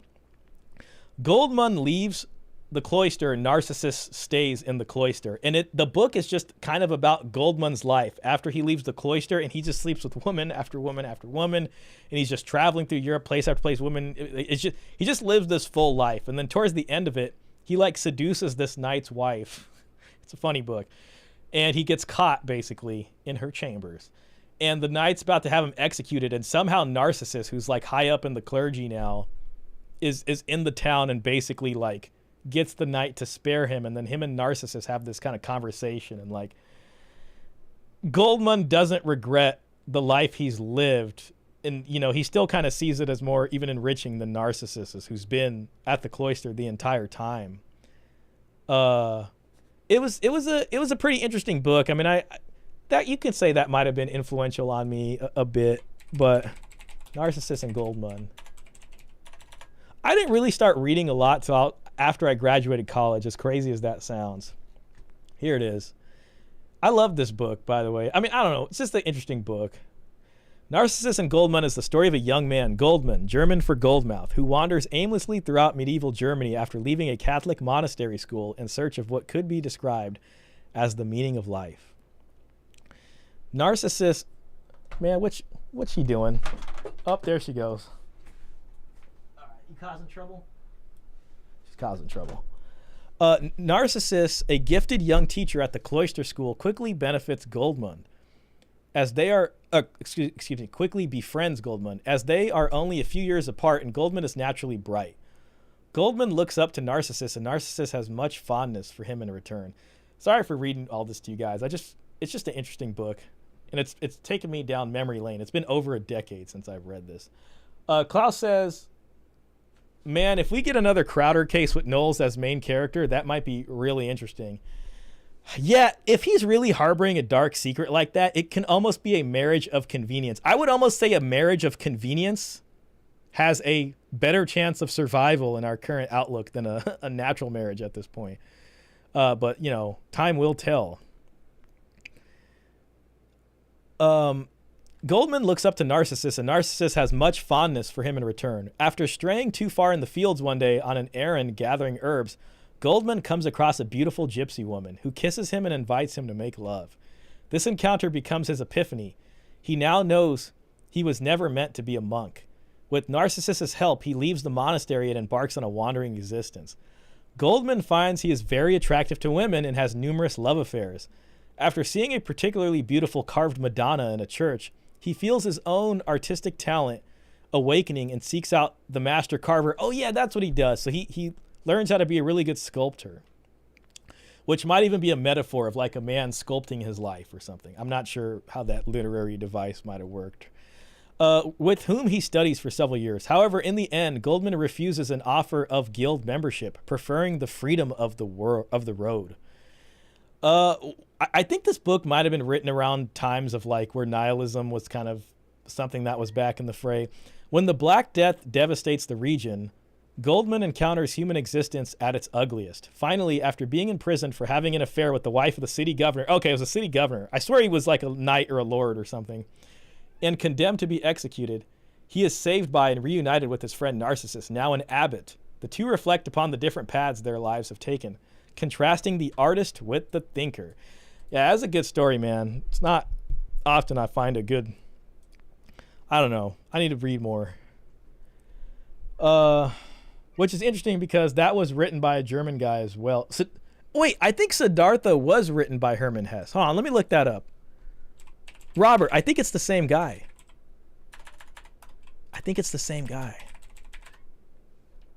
Yeah, look, it's the same novelist.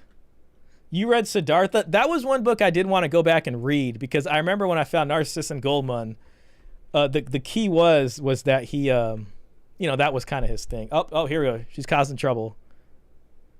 Let's see what she does. What's up? Here, you want to say something?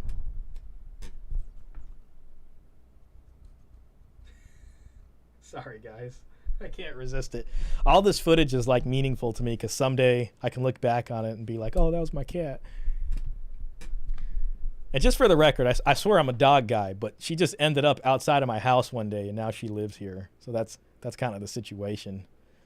Yeah, what are we going on? 3 hours and 43 minutes? Damn.